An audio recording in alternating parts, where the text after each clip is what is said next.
भरत जी का चरित्र हम सुन रहे हैं। जड़ भरत जी राजर्षि भरत भगवान ऋषभ देव के पुत्र हैं और अपने युवावस्था में जवानी में ही घर छोड़कर भजन करने के लिए निकले।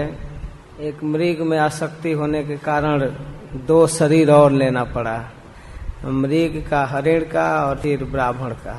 तो कल हम लोग सुन रहे थे कि जड़ भरत जी किस प्रकार से जानबूझकर संसार के कर्मों में लिप्त नहीं थे और भगवान के भजन में तन्मय रहते थे। कल एक घटना का वर्णन किया गया कि जड़ भरत खेत की रखवाली करते समय जंगल में रहने वाले दस्युओं के द्वारा पकड़ लिए गए और भद्रकाली के समक्ष उनकी बलि देने की तैयारी हुई, लेकिन देवी अपने पूजकों के प्रति नाराज हो गई और मूर्ति फोड़ कर निकल गई, नृसिंह देव की तरह प्रकट हो गई और वहाँ जितने भी दस्यु थे सबका सिर काट करके फेंक दी और इस प्रकार जड़ भरत जी की रक्षा की। तो फिर सुखदेव गोस्वामी एक दूसरी घटना की चर्चा करते हैं कि एक बार जड़ भरत जी उसी तरह खेत की रखवाली करते हुए जंगल में पड़े हुए थे। उसी अवस्था में एक बार सिंधु शवीर देश के राजा रहुगण पालकी पर चढ़ करके जा रहा था। दैव जोग से वो एक कहार खोज रहे थे। कहार मतलब ढोने वाला, पालकी ढोने वाला खोज रहे थे। तब तक वही ब्राह्मण देवता मिल गए, हिष्ट पुष्ट मोटा शरीर एकदम मस्त। अब इनको पालकी में जोत दिए, लगा दिए, लेकर पालकी चुपचाप बिना कुछ विरोध किए चल दिए। लेकिन दूसरे कहारों की तरह नहीं चल रहे थे, ये तो भगवान के भक्त थे, नीचे जमीन पर पड़ने वाले चींटी को भी बचाते चलते थे। तो बचाने में कभी क्या होता था कि आगे कोई है उससे पार करके पैर रखना है, इसलिए उचक कर आगे पैर रख देते थे। कभी कोई निकट दिखाई दिया तो पीछे हट जाते थे। तो ऐसे चलने में पालकी हिलने लगी। एक व्यक्ति के कारण पालकी डिस्टर्ब हो गई, कभी आगे कभी पीछे, कभी दाएं कभी बाएं, इस तरह से चलने लगी। अब राजा को बड़ा डिस्टर्ब होता था, राजा हिल रहा था। राजा रहुगण एक जगह पालकी रुकवा कर कहारों को डांटने लगा, अरे कहारों अच्छी तरह चलो, ऊंची नीची आगे पीछे क्यों चल रहे हो, पालकी हिल रही है। राजा तो एक बार थोड़ा सा डांट कर चुप हो गया, लेकिन कहार चल रहे हैं, पालकी पूर्वत हिल रही है और साथ में जो रहने वाले 3 कहार भयभीत हैं। गलती तो एक कर रहा है, लेकिन राजा नाराज हो जाएगा तो चारों की पिटाई होगी।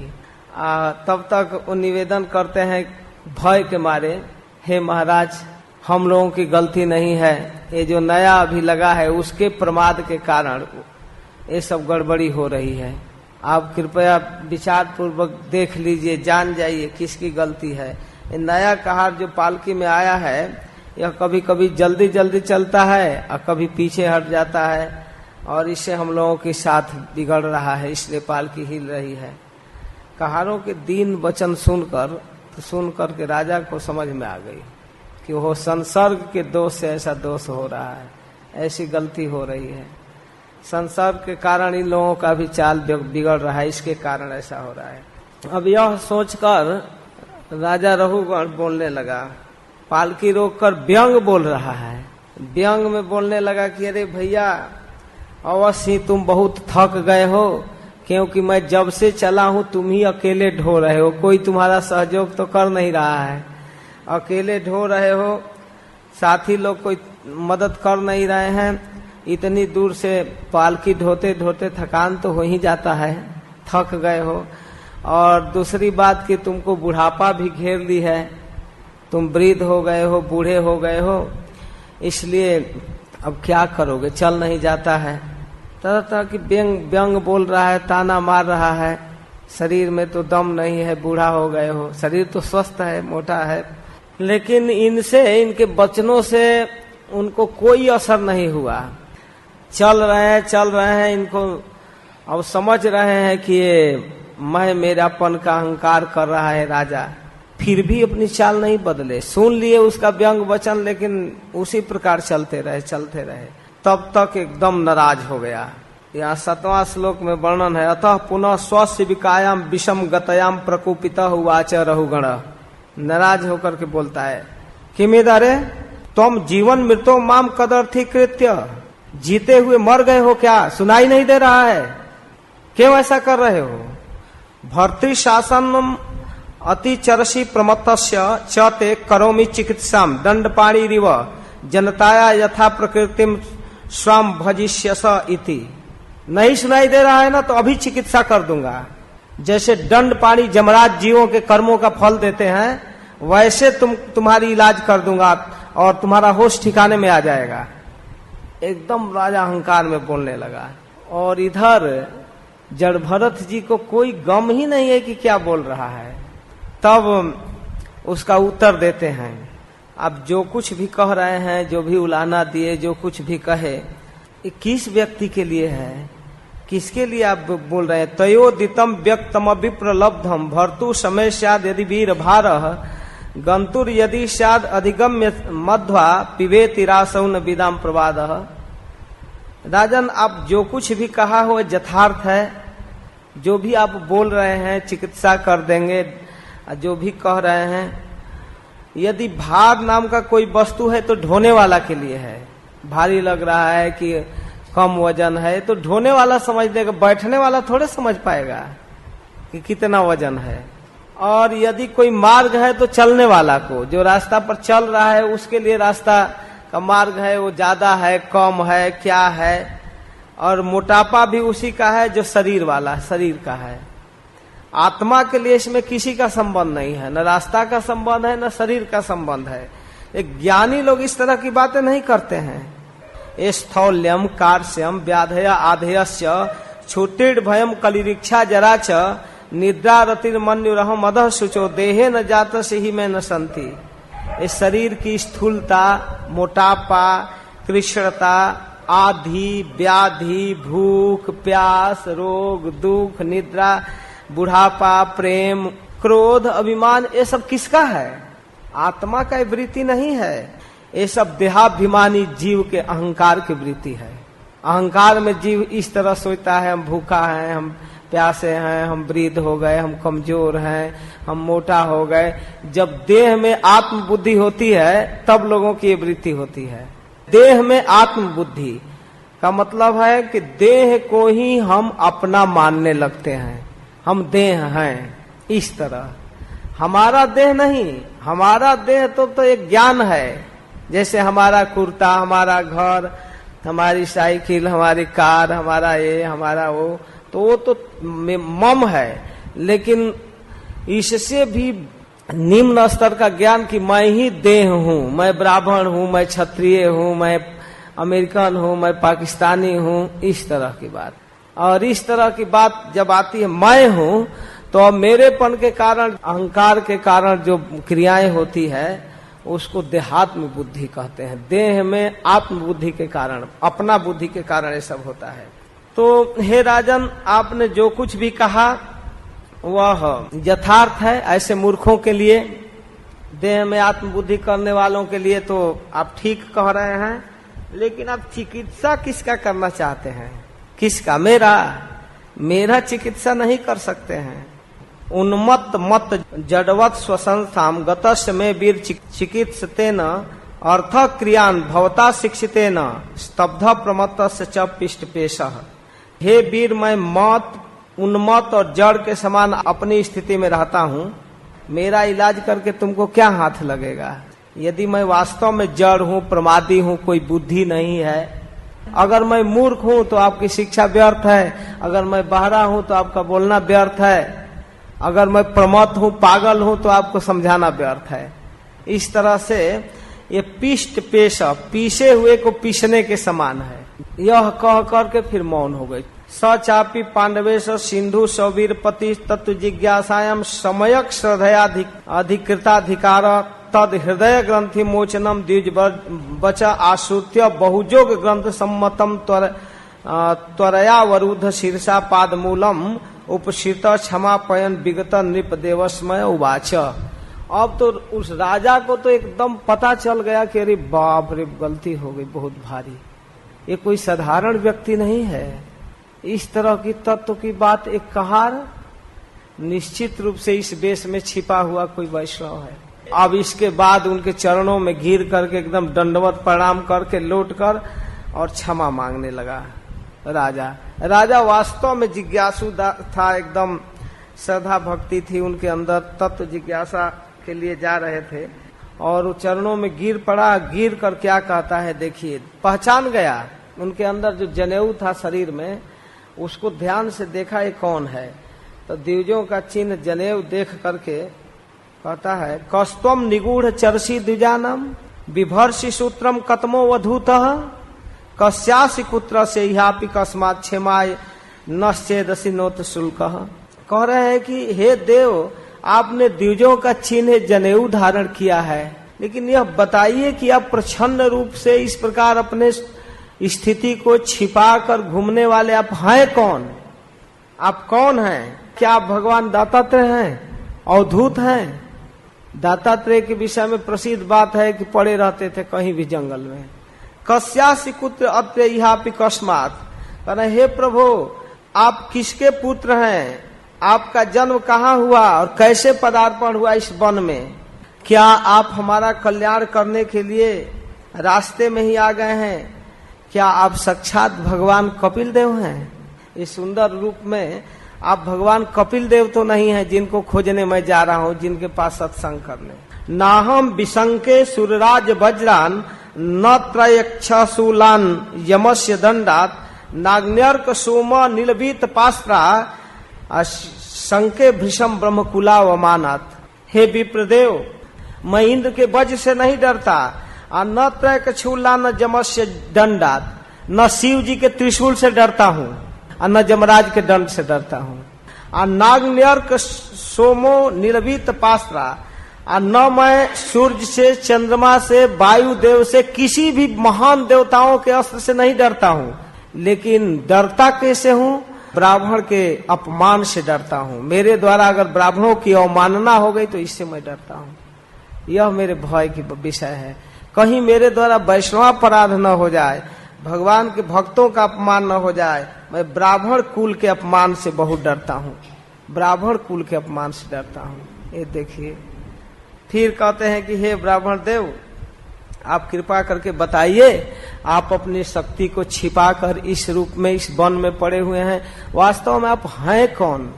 अहम च जोगेश्वरम आत्म तत्वम विदाम मुनि नाम परमम गुरु वै प्रष्टु प्रवृत्त किमिहारणम तत्साक्षात् हरिम ज्ञान कलावतीर्णम। मैं आत्म ज्ञानी मुनियों के परम गुरु और साक्षात हरि ज्ञान शक्ति के अवतार भगवान कपिल देव से जिज्ञासा करने जा रहा हूँ। इस लोक में एकमात्र शरण योग्य कौन है, यह मैं पूछना चाहता हूँ। साक्षात हरिम ज्ञान कलावतीर्णम, साक्षात भगवान ही ज्ञान देने के लिए हरि के रूप में जगत में आए हैं। भगवान कपिल देव के रूप में मैं उनके पास जा रहा हूँ जिज्ञासा करने। तो एक जिज्ञासु हूँ, आप कृपा करके मुझको बताइए कि आप कौन हैं। और सवई भवालोक निरीक्षणार्थम अव्यक्त लिंगो विचरत्य पिश्वित जोगेश्वराणाम गतिमंद बुद्धि कथम विचक्षित गृहानुबंध। क्या आप वे कपिल मुनि ही हैं, लोगों को शिक्षा देने के लिए इस रूप में छिपे हुए हैं? आप हैं कौन? अव्यक्त लिंगो विचरत्य पिश्वित, आप अपने लिंग को, अपने रूप को, अपने स्वरूप को छिपाकर इस जंगल में पड़े हुए हैं। क्या आप भगवान कपिल देव हैं? तो एक उदाहरण के साथ जिज्ञासा करते हैं। स्थाल अग्नि तापत्य पैसो भी ताप तत्ताप तस्तंडुल गर्भरंध्री देहेन्द्रिया स्वाशयर सन्निकर्षात तत्संस्कृति पुरुषस्यानुरोधात। देहादि के धर्मों का आत्मा पर कोई प्रभाव नहीं पड़ता है, ऐसी बात नहीं है। देह के धर्म का, देह के सुख दुख का भी असर आत्मा पर पड़ता है। जैसे चूल्हा के ऊपर कोई पात्र रखकर और उसके अंदर दूध रख दीजिए, चावल डाल दीजिए, चीनी डालकर खीर बनाने लगिए, तो आग देने से पहले वो बटलो ही गर्म होता है, वो पात्र गर्म होता है। पात्र गर्म होने के बाद पानी गर्म होता है, या दूध जो भी है वो गर्म होता है। इसके बाद भीतर पानी के प्रभाव से चावल भी गर्म होने लगता है, चावल के भीतरी भाग भी एकदम पक जाता है। उसी प्रकार देह जब दुखी होता है, प्रताड़ित किया जाता है, मारा जाता है, तो इसके भीतर रहने वाला जो मन, बुद्धि, अहंकार, चित्त भी प्रभावित होता है, और उसके प्रभावित होने से उसके अंदर अंतःकरण में रहने वाला आत्मा भी प्रभावित होता है, और वह दुख सुख की अनुभूति करता है। शास्त्रा भी गोप्ता नृपति पजाना न किंग करो वही न पिनष्टि पिष्टम स्वधर्म माराधनम अच्युतस्य यदि है मानो विजयात्य गौघम। आपने जो दंड आदि को व्यर्थ बता रहे हैं कि पिष्ट पेस्ट है, पीसे हुए को पीसना है, यह कैसे संभव है? अगर राजा है तो प्रजा पर शासन करेगा, तो उसकी उन्मत्तता आदि का दंड देगा। अगर कोई प्रजा गलती कर रहा है, चोरी कर रहा है, व्यभिचार करता है, तो उसको दंडित करना पीसे हुए को पीसने के समान थोड़े है। अगर कुछ भूल से, अज्ञान से गलती करता है तो राजा का कर्तव्य है दंड देना, व्यर्थ नहीं है, क्योंकि अपने धर्म का आचरण करना भगवान की सेवा है। स्वधर्म माराधनम अच्युतस्य न विक्रिया विश्व सुहृद सखस्य सामे न बीताभिमते तवापि महद विमानात् स्वकृताभिमाद्रिंग नक्षत्य दूरादपि शूलपाणी। आप देहाभिमानी शून्य विश्व बंधु हरि के अनन्य भक्त हैं। मैं समझ रहा हूँ आप भक्त हैं, इसलिए सब में समान दृष्टि होने से आप मान अपमान का कोई बोध नहीं है आपको, कि हमको कोई सताया, क्या किया। आपको कोई मान अपमान का भय नहीं है, कोई चिंता नहीं है। मेरे जैसा पुरुष साक्षात शूलपाणी महादेव के समान प्रभावशाली होने पर भी अपने अपराध से अवश्य ही थोड़े काल में नष्ट हो जाएगा। देखिए, वैष्णव के एक बहुत बड़ी फिलॉसफी है, दर्शन है वैष्णव सिद्धांत में।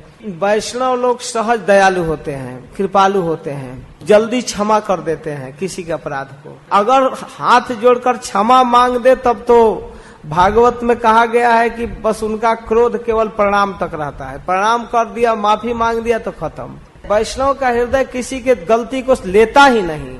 लेकिन एक सिद्धांत है कि वैष्णव के चरणों में जो पवित्रता का गुण है, क्षमा करने का या पाप धोने का जो प्रवृत्ति है, वह चरण रज नहीं माफ कर पाता है। मैं जानता हूं कि आपको मान अपमान का कोई बोध नहीं है, आपका मैं अपमान किया, आपको डांट दिया, लेकिन आपके हृदय में मेरे प्रति कोई दुख नहीं है।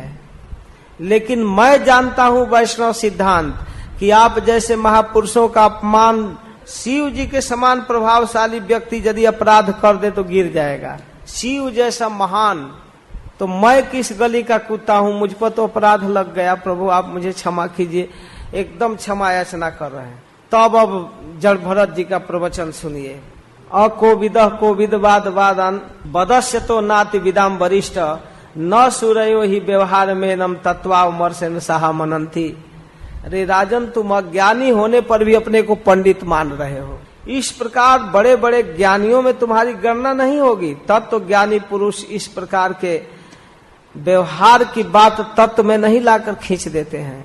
तुम जो भी कह रहे हो संसारिक व्यवहार की धरातल पर बोल रहे हो, तत्व ज्ञान तुमको नहीं है। फिर आगे कहते हैं कि ये तत्व बोध इस तरह से नहीं होता है जिसे गृहस्थोचित यज्ञ कर्मों में प्राप्त होने वाले स्वर्गाधिक सुख स्वप्न के समान हे नहीं दिखाई देता। उसे तत्व ज्ञान कराने में शास्त्र उपनिषद भी समर्थ नहीं है। जब संसार फीका लगने लगता है तब ज्ञान होता है। एकादश स्कंद में का तस्मात् गुरुम प्रपद्येत जिज्ञासुम से मूतमम, तो तस्मात् शब्द के ऊपर कुछ प्रवचन है। तस्मात् तब, इसलिए, तो इसलिए के मतलब कि आगे कुछ कहा गया है। तस्मात् गुरुम प्रपद्येत का के ऊपर वर्णन है कि जब इस संसार का धन, संबंध, पद, पोजीशन, सुख, मान, प्रतिष्ठा हे लगने लगे, एकदम बुरा लगने लगे, दुखमय लगने लगे, तब गुरु के शरण में जाना चाहिए और उत्तम से की जिज्ञासा करनी चाहिए। जब संसार ही अच्छा लग रहा है तब तो जिज्ञासा तो उत्तम नहीं कर सकते हो। तब तो यही जिज्ञासा करना है कि हम धन कैसे कमा सकते हैं, अपनी गृहस्थी कैसे चला सकते हैं, हमारा रोजगार कैसे चलेगा, हमारा विवाह कैसे होगा, यही ना जिज्ञासा करेंगे। और ये सब जिज्ञासा गुरु से भी करने लगते हैं। तो उत्तम से की जिज्ञासा के लिए संसार फीका लगना चाहिए। न तस्य तत्व ग्रहणाय साक्षात, साक्षात तत्व का प्रवचन हो रहा है, एकदम वेद वाक्य साक्षात भगवान भी बता दें, तब भी वह ज्ञान अच्छा नहीं लगता है। जब स्वप्ने निरुक्त्याग्रे मेदि सौख्यम, संसार जब स्वप्नवत लगने लगे तब तत्व ज्ञान समझना चाहिए। हे लगने लगे, न जैसे हे अनुमितम स्वयं स्यात्, एकदम इसमें कोई दम नहीं है, तब तो तत्व की बात अच्छी लगेगी, तत्व की बात अच्छी लगने लगती है। वास्तव में तत्व बोध तो चाहे घर में हो चाहे बाहर हो, संसार कम से कम उसको फीका लगना चाहिए, तब तत्व बोध होता है। फिर आगे भी कहते हैं कि देखो, तावा नयम व्यवहार सदावी क्षेत्रज्ञ साक्ष्यो भवती स्थूल सूक्ष्म तस्मान मनो लिंग मदो वदंती गुणा गुणस्त्वस्य परावरस्य। जब तक मन रहता है तब तक मन के अंदर वो संस्कार रहते हैं। जब तक प्राकृत जगत में रहना पड़ेगा, ये मन बुद्धि अहंकार रहता है, ये प्राकृत है और ये रहता है। और इस प्रकार मन की वृत्ति है स्वप्न, जब सोता है तो स्वप्न में विविध प्रकार का जो संसार रचता है, वो मन रचता है। शरीर तो यही पड़ा है और देखता है कि शरीर भयभीत होकर भाग रहा है, खुशी में नाच रहा है, आनंदित है, मन सबे करता है और व्यवहार प्रकाशित होते रहते हैं। इसलिए पंडित जन इस मन को त्रिगुणमय अधम संसार का कारण समझते हैं। मन में वासना है और वासना जब तक है तब तक संसार में रहना पड़ता है। इसलिए हे राजन, मन में कभी कभी अच्छा बुरा की अनुभूति होती रहती है तो उसी को प्रमाण नहीं मान लेना चाहिए।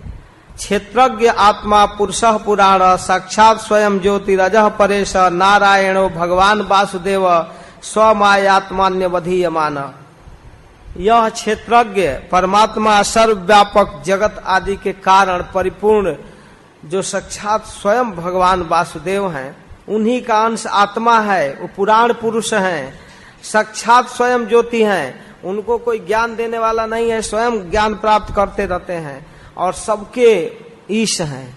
वही सबके आश्रय भगवान वासुदेव हैं। उन वासुदेव के शरण में जाना चाहिए। अंतिम श्लोक में कहते हैं ज्ञान की, न याव देताम तनुभीर नरेंद्र विधुय मायाम वैनोदयेन विमुक्त संगो जित्सट सपत्नो वेदात्म तत्वम भ्रमति हतावत। जब तक मनुष्य को ज्ञान नहीं होता है तब तक माया से पार नहीं होता है और तब तक वह आसक्ति नहीं छोड़ता है। जब तक आसक्ति नहीं छोड़ता है, विषयों की वासना जब उसके हृदय से नहीं निकलती, तब तक ये 6 शत्रुओं को जीत नहीं पाता है। एक ज्ञान, 5 ज्ञान इंद्रिय और एक मन, इनको जब तक नहीं जीतता है तब तक उसका उपाधि रूप संसार नष्ट नहीं होता है। संसार चलता रहता है, भ्रमति हतावत, तब तक वह चलता है और उसके हृदय में रहने वाले शोक मोह आदि का नाश नहीं होता है। जो हृदय में दुख होता है, कभी आनंद आता है, कभी क्रोध आता है, कभी क्षोभ होता है, न तावदेतन मना आत्मलिंगम संसार तापावपनम जनस्य यह शोक मोहा मय राग लोभ वैरानुबंधम ममता विधत्ते। कि अज्ञान का बंधन नहीं कटेगा और जब तक अज्ञान नहीं कटेगा तब तक ये देह का चक्र नहीं छूटेगा और जब तक देह का चक्र नहीं छूटेगा ये शोक मोह राग भय लोभ वैर मित्रता ममता ये सब चलता रहता है। इसलिए भातृव्यमेनम तदब्रवीर्जम उपेक्षयाध्वे तितमप्रमत्तः गुरोर हरे चरणोपासनास्त्रो जही बेलिकम स्वयं आत्म मोसम। कह रहे हैं इसलिए यह मन बहुत बलवान शत्रु है और तुम्हारी उपेक्षा करने से इसकी शक्ति और बढ़ गई है। भातृव्यमेनम तदब्रवीर्ज बड़ी शक्तिशाली है। अमुपेक्षयाध्वे तितमप्रमत्तः, इसकी उपेक्षा कर दिया गया, जो चाहता है वही करता है, इस पर कभी कंट्रोल नहीं किया गया। तो इससे यह जबरदस्त हो गया है मन और विभिन्न प्रकार के कामनाओं को करता रहता है और उसके अनुरूप चलाता है शरीर को। इसलिए तुम सावधान हो जाओ और सावधान होकर के करना क्या है कि गुरु हरे चरणोपासनास्त्र, गुरु के चरणों की उपासना और हरि के चरणों की उपासना रूपी अस्त्र लेकर और जही बेलिकम, इसको जीत जाओ, इसको मार डालो। स्वयं आत्म मोसम, यह इस प्रकार जो आत्मा को आच्छादित करने वाला है, आत्म तत्व का बोध नहीं होने देता है, इस अज्ञान को काट डाल दो गुरु के चरणों की उपासना से और हरि के चरणों की उपासना से। यह एक हथियार है। जब गुरु की उपासना करने लगोगे, के आज्ञा से हरि की उपासना करोगे, तो गुरु और हरि के उपासना से जो अज्ञान है वो नष्ट हो जाएगा। तो हरि गुरु के उपासना रूप हथियार उठाओ और अपने इस शत्रु को जीत जाओ जो अज्ञान के रूप में घर कर गया है। तब रहुगण कहते हैं कि भगवान मैं आपको नमस्कार करता हूँ, वास्तव में आपने जगत के उद्धार के लिए देह धारण किया है और इस स्थूल शरीर से उदासीन होकर जड़ ब्राह्मण के रूप में ज्ञान देने के लिए इस तरह जंगल में विचरण करते हैं। मैं आपको नमस्कार करता हूँ। नमो नमः कारण विग्रहाय स्वरूप तुक्षीकृत विग्रहाय नमो वधूत द्विज बंधुलिंग निगूढ़ नित्यानुभवाय तुभ्यम। रहुगण 12वें अध्याय में प्रारंभ करते हैं उनके चरणों में प्रणाम, कहते हैं नमो नमः, नमस्कार है, नमस्कार है। इस ब्राह्मण शरीर में नित्य ज्ञानमय स्वरूप को जन साधारण की दृष्टि से अपने को छिपाकर ओझल किए हुए आप ब्राह्मण देव को हम नमस्कार करते हैं। नमो वधूत, हे नमस्कार है इस अवधूत को। अवधूत कहते हैं जो वेशभूषा पहचान में न आवे कौन है। तस्माद् भवन्तम मम संशयार्थम प्रक्षामि पश्चात अधुना सुबोधम अध्यात्म जोग गणितम तवोक्तम आख्या ही कौतूहल चेतसों में। मेरे संशय की निवृत्ति कीजिए प्रभु, मैं आपके चरणों में प्रणाम करता हूँ। अध्यात्म योग का उपदेश कीजिए, मेरी बहुत उत्कंठा है। यदा जोगेश्वर दृश्यमानम क्रिया फलम सद व्यवहार मूलम न हंजसा तत्व विमर्शनाय भवान मुस्मिन भ्रमते मनो में। हे जोगेश्वर, आपने जो यह कहा कि भार उठाने की क्रिया तथा उससे जो श्रम रूप फल होता है वे दोनों को प्रत्यक्ष होने पर भी केवल व्यवहार है। भार तो होता है लेकिन वास्तव में सत्य नहीं है। ये तत्व विचार के सामने कुछ भी नहीं ठहरते। तो इस विषय में मेरा मन चक्कर खा रहा है, मैं समझ नहीं पा रहा हूँ, मैं व्यवहार और परमार्थ में अंतर नहीं कर पा रहा हूँ। तो आप इसको थोड़ा क्लियर कीजिए, स्पष्ट कीजिए। तब लंबा प्रवचन करते हैं जड़ भरत जी। बहुत सुंदर उपदेश है, एक एक श्लोक बहुत महत्वपूर्ण है। अयम जनो नाम चलन पृथिव्याम यह पार्थिव कस्य हेतु तस्याप चांग्रो रधिगुल्फ जंघा जानोर मध्यो रशिरो धरांसा। हे पृथ्वी पते, हे राजन, यह देह पृथ्वी का विकार है। ये देह जो है पृथ्वी से बना है, इसमें मिट्टी तत्व है। तो इसमें और पत्थर में क्या अंतर है? पाषाण में और काठ में और इसमें क्या अंतर, क्या भेद है? जब यह किसी कारण से पृथ्वी पर चलने लगता है तब इसके भारवाही नाम पड़ जाता है।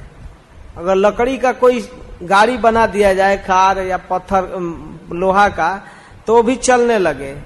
तो इसके दो चरण, इसके घुटना, जांग, कमर, वक्षस्थल, गर्दन, कंधा आदि सब एक अंग है, सब मिट्टी के विकार हैं।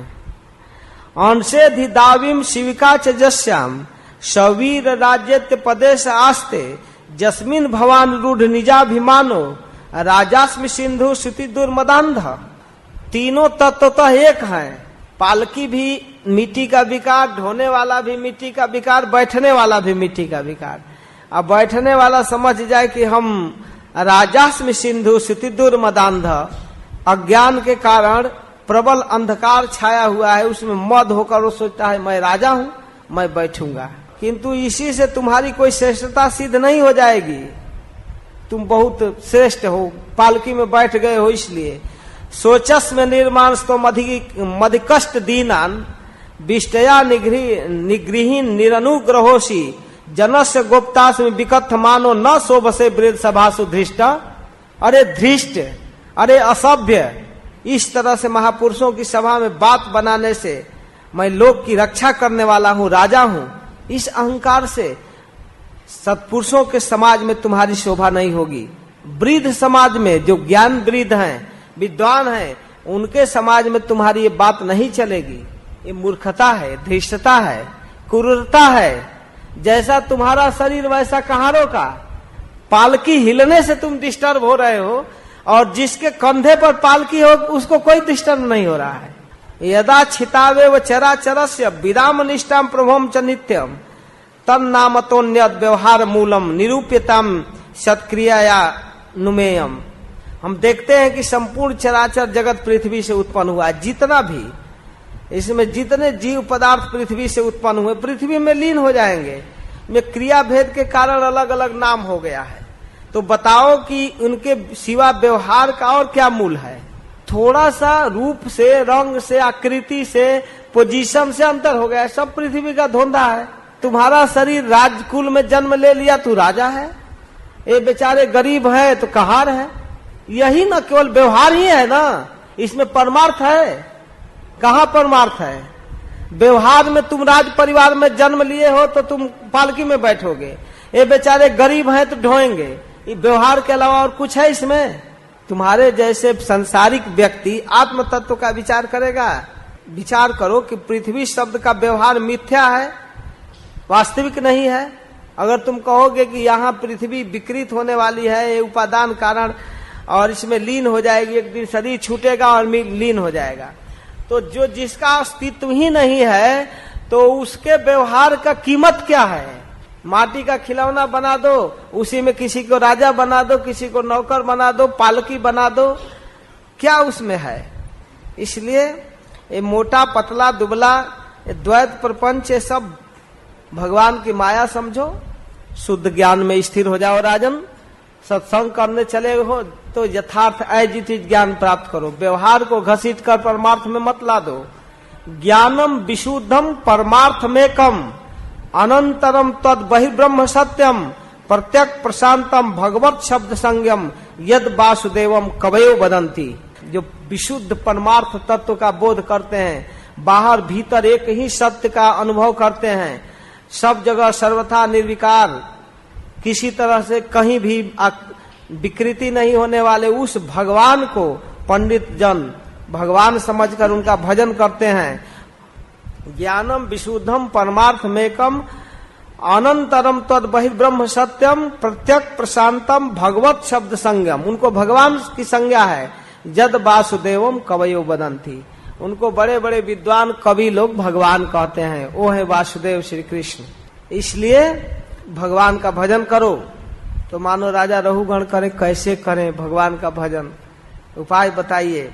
तो कहते हैं कि देखो रहुगण, भगवान की भक्ति, भगवान का प्रेम बहुत भारी तपस्या से नहीं मिलता है।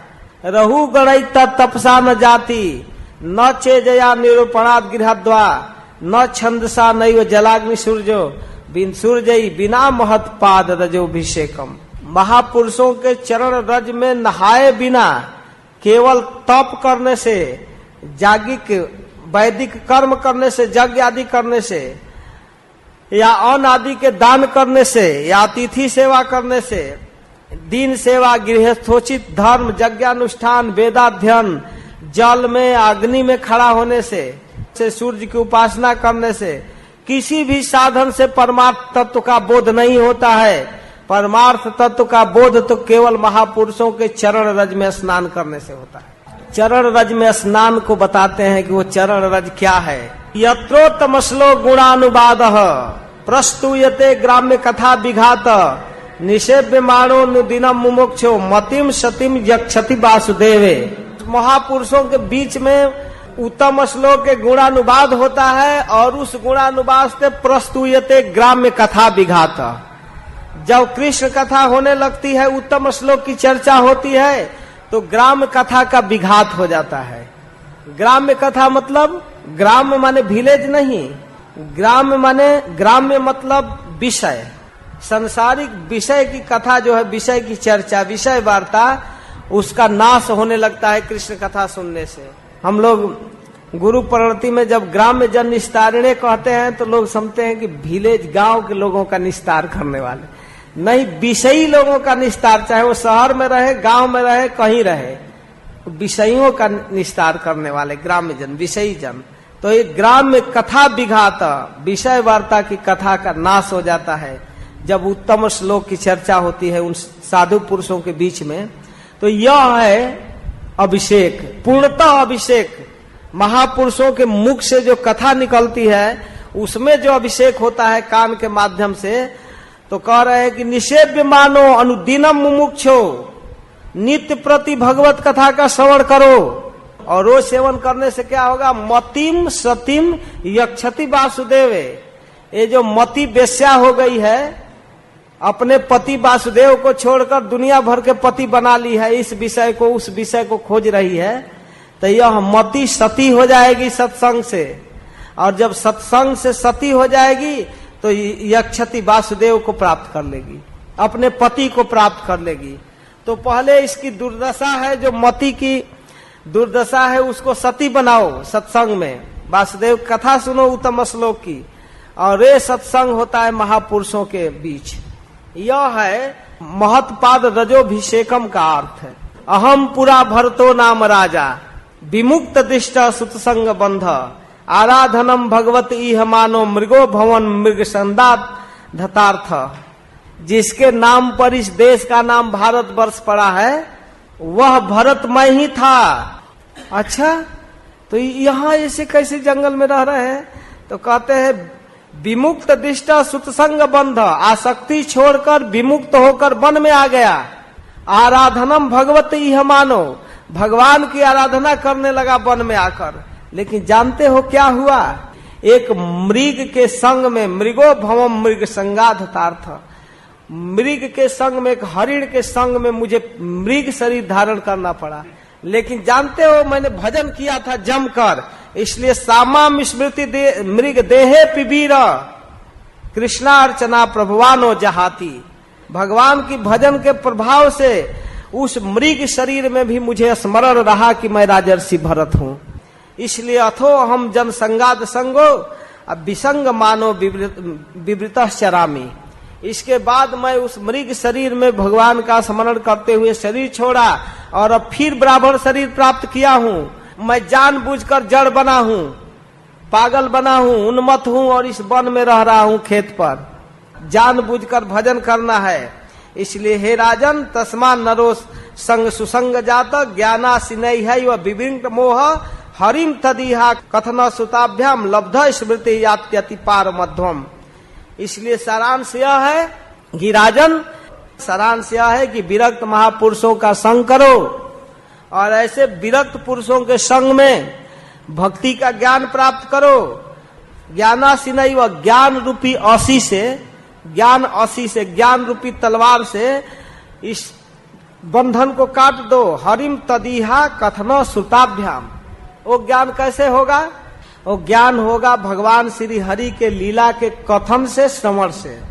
कथन श्रुताभ्याम, उन हरि के कथा को कहो और सुनो। श्रवण कीर्तन से अज्ञान नष्ट होगा। लब्ध स्मृति, अपना स्मृति, अपना स्वरूप प्राप्त करो कि मैं कृष्ण सेवक हूँ, स्वरूपता मैं कृष्ण दास हूँ। इस मार्ग पर आओ और भगवान को प्राप्त करो। यही उपाय है, यही अध्वन है, यही मार्ग है। इस मार्ग को अपनाओ, भगवान को प्राप्त करो राजन। इस तरह का ज्ञान जब दिए जड़ भरत जी, तो अब रहुगण का संशय दूर होने लगा। और इसके बाद जड़ भरत जी एक और विशेष बात कहते हैं। देखिए राजन, व्यवहार की बात है। ये जीव समुदाय सुख रूप धन में आसक्त होकर सुख भोगना चाहता है, सुख में आसक्त होकर, धन में आसक्त होकर देश देशांतर में घूमने फिरने वाले व्यापारी की तरह इस संसार में घूमता है। भावाटवी जिसको कहते हैं। भाव माने संसार, अटवी माने वन। अब इस 13वें अध्याय में संसार रूप जंगल का वर्णन कर रहे हैं। जीव समुदाय जो है वो धन में आसक्त है, देश देशांतर में घूमता है। व्यापारी लोग जैसे धन के लिए घूमते हैं, यहाँ से कलकत्ता से कश्मीर, अमेरिका भी चले जाते हैं बिजनेस करने, घूमते रहते हैं। तो संसार एक जंगल है, इस जंगल में घूमता है और इस माया के दुष्टर प्रभाव में अपने अपने गुणों के अनुसार, अपनी क्षमता के अनुसार, कोई सात्विक, कोई राजस, कोई तामस भेद से अनेक कर्म करता है। जैसी प्रवृत्ति है, सात्विक प्रवृत्ति, तामसिक प्रवृत्ति, रजोगुणी प्रवृत्ति, संसार रूप जंगल में भटक जाता है। लेकिन जब भटक जाता है तो उसे सुख नहीं मिलता। जैसे कोई दुष्ट नायक है, व्यापारियों का लीडर, और नेतृत्व करता हुआ कहता है चलो चलो यहाँ सुख है, इस जंगल में रास्ते से निकलना चाहता है और जंगल में पहुंचा और जाते ही वहां जंगल के दुखों में फंस जाता है। उस जंगल में क्या क्या दुख है, चोर डाकू रहते हैं, लुटेरे, वो लूट लेते हैं, कभी भेड़िया, कभी गिद्दड़, कभी बाघ, कभी सिंह, अनेक जंगली जीवों का आक्रमण है, बहुत तंग होता है। और कभी कभी रास्ता भूल जाता है, मेन रास्ता छोड़कर अगर छोटे छोटे बरसात के दिनों में रास्ता में चले तो घास बढ़ जाने से जो चलने वाला रास्ता है ढक जाता है, और इतना भूल जाते हैं, झाल झंखार से भरे दुर्गम जंगल में भूल जाता है। और कभी अगिया बैताल चमचमाता हुआ दिखता है कि सूर्य के प्रकाश से दिन में धूल उड़ता है और लगता है कि वहां कुछ प्रकाश है, तो उधर जाता है, तब तक बवंडर इतना तेज उड़ता है, आंधी धूल की उसके आंख में पड़ जाता है, आच्छादित हो जाता है, कुछ दिखाई नहीं देता। और कभी कभी गंधर्व नगर दिखाई देता है, कुछ है नहीं लेकिन लगता है कि वहां घर है। फिर वहां जाकर आराम करना चाहता है, थोड़े देर के लिए सुख प्राप्त करना चाहता है, तब तक पर्वतों की चढ़ाई आ जाती है। अब रास्ता जंगल में भूला है तो फिर पहाड़ भी है, रास्ता जंगल का पहाड़ में गया और पहाड़ में घाटी चढ़ना पड़ता है और घबरा जाता है, कितना चढ़ना पड़ेगा, किधर जाना पड़ेगा। तब तक कहीं अजगर विशाल दिखाई देता है, और अगर लापरवाह होकर इधर उधर देख रहा है तो उस जंगल में आता हुआ अजगर ग्रस लेता है, पकड़ लेता है। तब तक कभी बहुत ठंडा हवा बहने लगता है, कभी घाम लगने लगता है, कभी वर्षा आ गई, आंधी, कोई घर मकान नहीं है रुकने का, इस तरह से अपनी रक्षा नहीं कर पाता, बहुत दिक्कत में पड़ता है।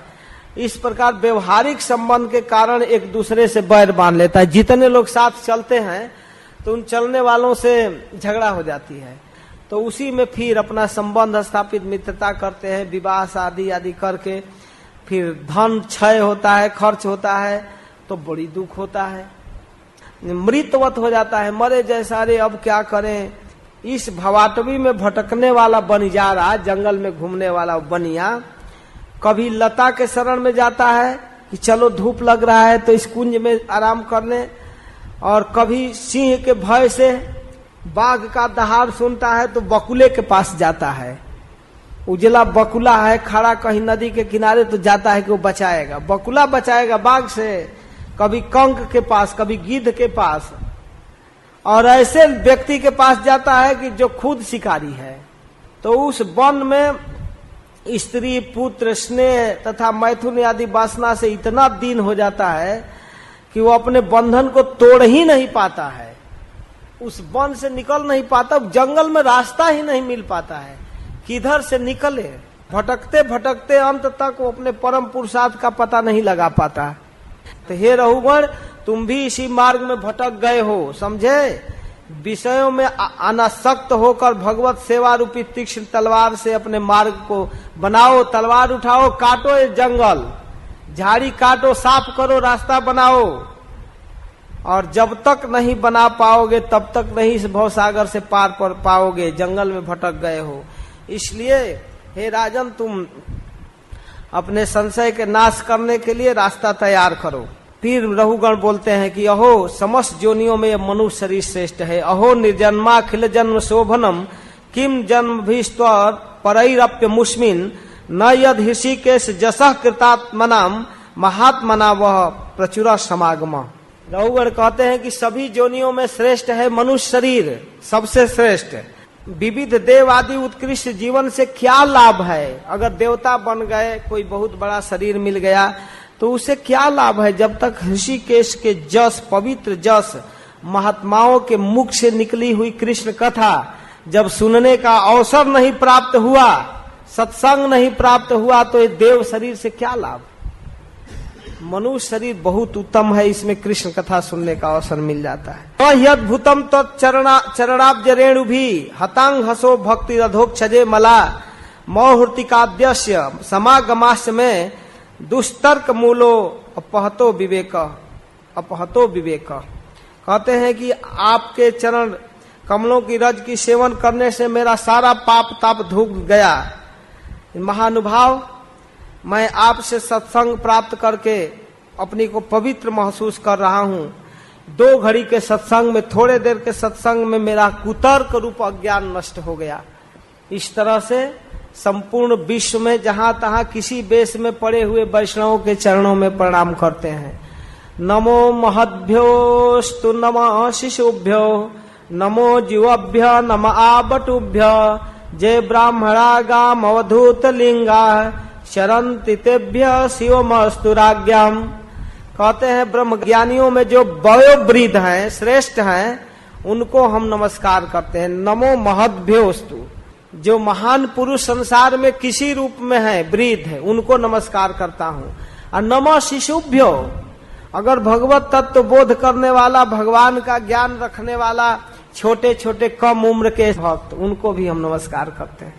नमो शिशुभ्यो, शिशु रूप में छोटे छोटे फुदकते हुए मंगला आरती में जप में जो घूमते हैं, उनको भी हम नमस्कार करते हैं। नमो जीवभ्यो, मेरा नमस्कार है इन युवक वैष्णवों को। नमः आबटुभ्य, जो अभी अभी शिक्षा ले रहे हैं, गुरुकुल के हैं, उनको भी हम नमस्कार करते हैं। धन्य है वो जे ब्राह्मणा गाम अवधूत लिंगा, जो इस प्रकार ब्रह्म ज्ञान को लेकर भगवान की भक्ति को धारण करके इस पृथ्वी पर विचरण करते हैं और उनको पहचानना मुश्किल हो जाता है, नहीं पहचान पाते हैं। अवधूत वेश में हम उन्हें भी नमस्कार करते हैं।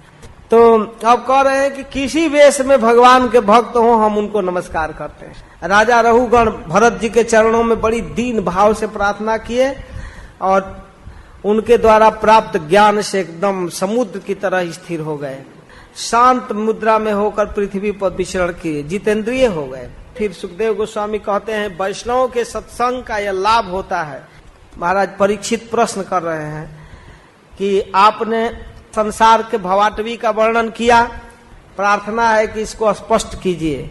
तो इसलिए सुखदेव गोस्वामी 14वें अध्याय में भवाटवी का स्पष्टीकरण करते हैं। सुखदेव गोस्वामी कहते हैं कि देखो राजन, देहाभिमानी जीव जो तीनों गुणों से युक्त होकर अपने अपने क्षमता के अनुसार शुभाशुभ कर्म करते रहते हैं, तो कभी अच्छा कर्म करते हैं शुभ, कभी अशुभ, कभी मिश्रित, अच्छा भी बुरा भी। तो उनके अलग अलग कर्म बनते हैं और उन कर्मों से अलग अलग शरीर बनता है और उन शरीरों में अपनी अलग अलग इंद्रियां हैं, मन बुद्धि अहंकार, और इसके साथ एक ज्ञान इंद्रियां, आंख कान नाक आदि, जिनसे वो विषयों को भोगता है, अनुभव करता है, कभी सुख कभी दुख। तो वन में भटके जैसे लोभी बंजारे की उस व्यापारी की अवस्था होती है, इस तरह से जीव की दुर्दशा का वर्णन किया गया कि भगवत माया से प्रेरित होकर उस विहड़ संसार में आ जाता है, दुर्गम संसार में पड़ जाता है, इसमें भटकने लगता है, अनेक प्रकार के विघ्न आते हैं, भोग भोगना चाहता है लेकिन उसके मन के अनुरूप भोग मिलते नहीं, वो चाहता है कि प्राप्त करूं, व्यापार में सफलता नहीं मिलती है, चाहता है सुख प्राप्त करूं, फिर भी वो हरि और महापुरुष गुरुदेव का शरण नहीं लेता। जो लोग इस संसार को निकालने वाले हैं उनके पास तो पहुंचता ही नहीं है। फिर स्त्री पुत्र कुटुंब के पालन में लगा रहता है, अर्थ लोलुप है, धन कमाना चाहता है, धन कमाने के फेर में तरह तरह का कोशिश करता है, पुत्र स्त्री बच्चे, वे लोग धन को छीनना चाहते हैं अनेक तरह से। आज जब धन को छीनते हैं तो बड़ा दुखी होता है। जैसे धन रूपी बाहरी प्राण, आत्मा जो है भीतर एक प्राण है जिसे जीवन चलता है, एक बाहर प्राण है, बाहरी प्राण, इसको कहते हैं सुखदेव जी, वो है धन। इस धन रूपी बाहरी प्राण के फेर में पड़ता रहता है और उस प्राण को दुखी कौन करता है? डांस मच्छर के समान नीच पुरुष उसको तंग करते हैं, पक्षी चोर चूहे आदि के समान कष्ट देते हैं, धन उसको नष्ट करते हैं। खान पान और स्त्री प्रसंग आदि में फंसता है, मृग तृष्णा की तरह सोचता अब प्राप्त किया, अब प्राप्त किया। मृग तृष्णा समझते हैं? जो मरुस्थल में मृग हरिण प्यासा घूमता है और उधर कोई पानी वानी नहीं रहता है, सूर्य के प्रकाश बालू के रेत पर परावर्तित होकर लौटता है, तो सूर्य के प्रकाश का आवर्तन परिवर्तन से लगता है कि वहां पानी बह रहा है, दिखाई देता है दूर। तो ऐसे देखता है पानी वहां तालाब है, छलांग मारता हुआ वहां पहुंचता है तो सरोवर वहां नहीं, दूसरे जगह दिखाई देता है। तो फिर वहां जाता है तो वहां भी नहीं है।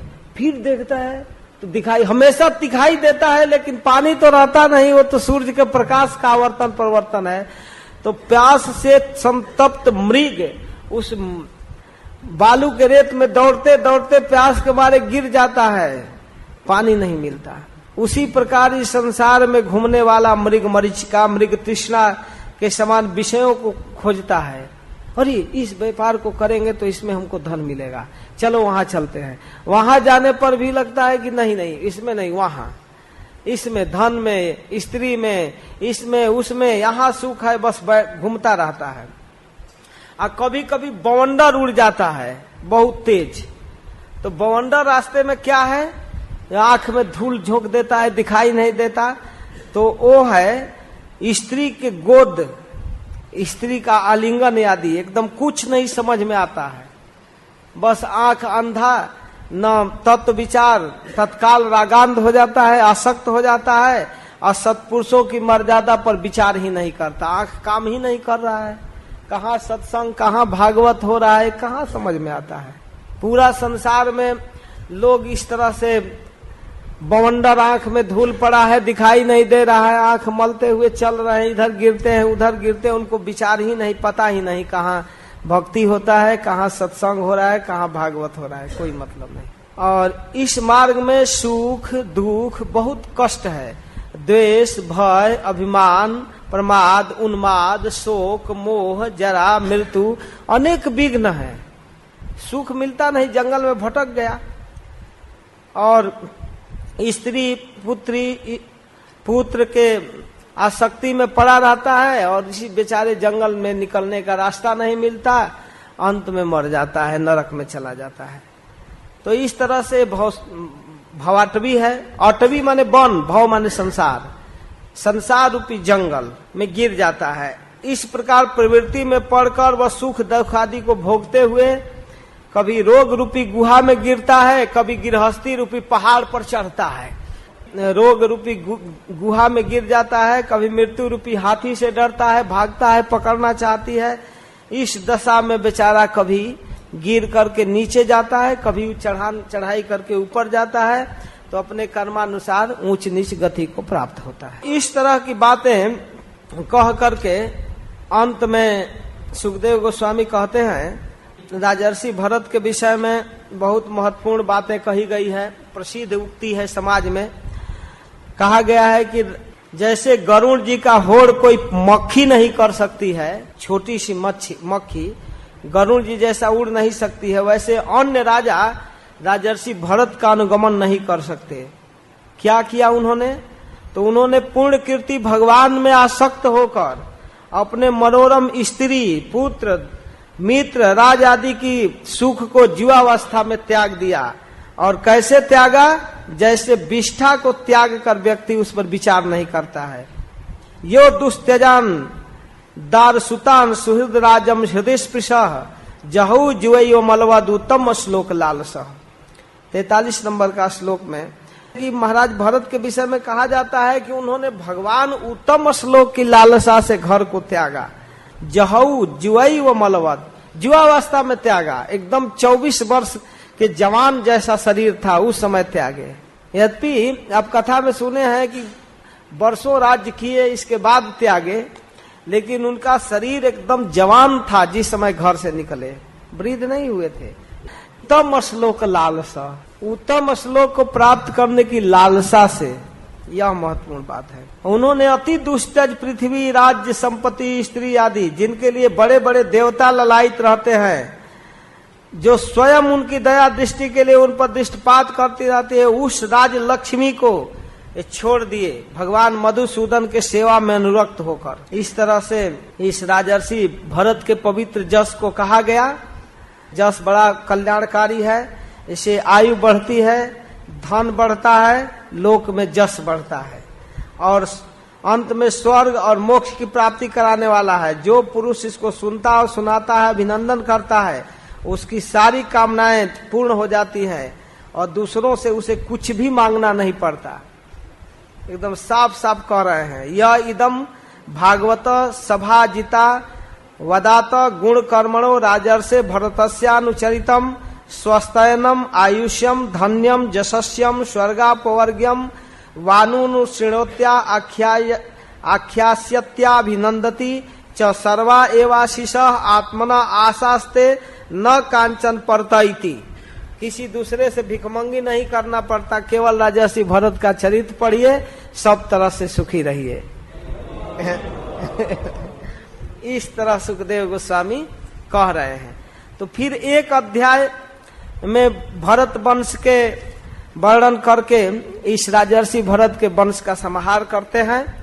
अति संक्षेप में कह रहे हैं कि राजर्षि भरत का प्रथम पुत्र थे सुमति। वह ऋषभ देव जी के मार्ग का अनुगमन किया। कलयुग में पाखंडी लोग उसको देवता मानेंगे, सुखदेव गोस्वामी कहते हैं। ये लोग स्वीकार करते हैं कि बहुत बड़ा देवता था, अवतारी पुरुष था। लेकिन राजर्षि भरत के वंश का वर्णन करते हैं श्री भगवान, इसके बाद ब्रह्मा, ब्रह्मा का स्वयंभू मनु, स्वयंभू मनु से प्रियव्रत, प्रियव्रत के आग्निध्र, आग्निध्र के नाभि, नाभि के ऋषभ देव, ऋषभ देव के भरत, और भरत के पुत्र सुमति जिसका नाम अभी आया। और सुमति से देवता जीत, देवता जीत एक बड़ा तेजस्वी राजा था, देवताओं को जीत लिया था। फिर देवदुम्न, देवदुम्न के परमेष्ठी, परमेष्ठी के प्रतीह, प्रतीह के प्रतिहर्ता, प्रतिहर्ता से भूमा, भूमा का प्रस्ताव, प्रस्ताव का विभु, विभु का पृथुसेन, और पृथुसेन से नक्त, नक्त के द्वारा द्युति के गर्भ से गय। महाराज गय बहुत बड़े राजर्षि थे, इनका चरित्र बहुत उत्तम है। सत्वादिक गुणों के प्रमुखता के कारण विष्णु के अंश माने जाते हैं महाराज गय। गय के विषय में सुखदेव गोस्वामी कुछ बोलते हैं, कहते हैं कि महाराज गय प्रजा के पालन पोषण रंजन इतना सुंदर किए, इतना सुंदर किए जिससे भगवान प्रसन्न हो गए।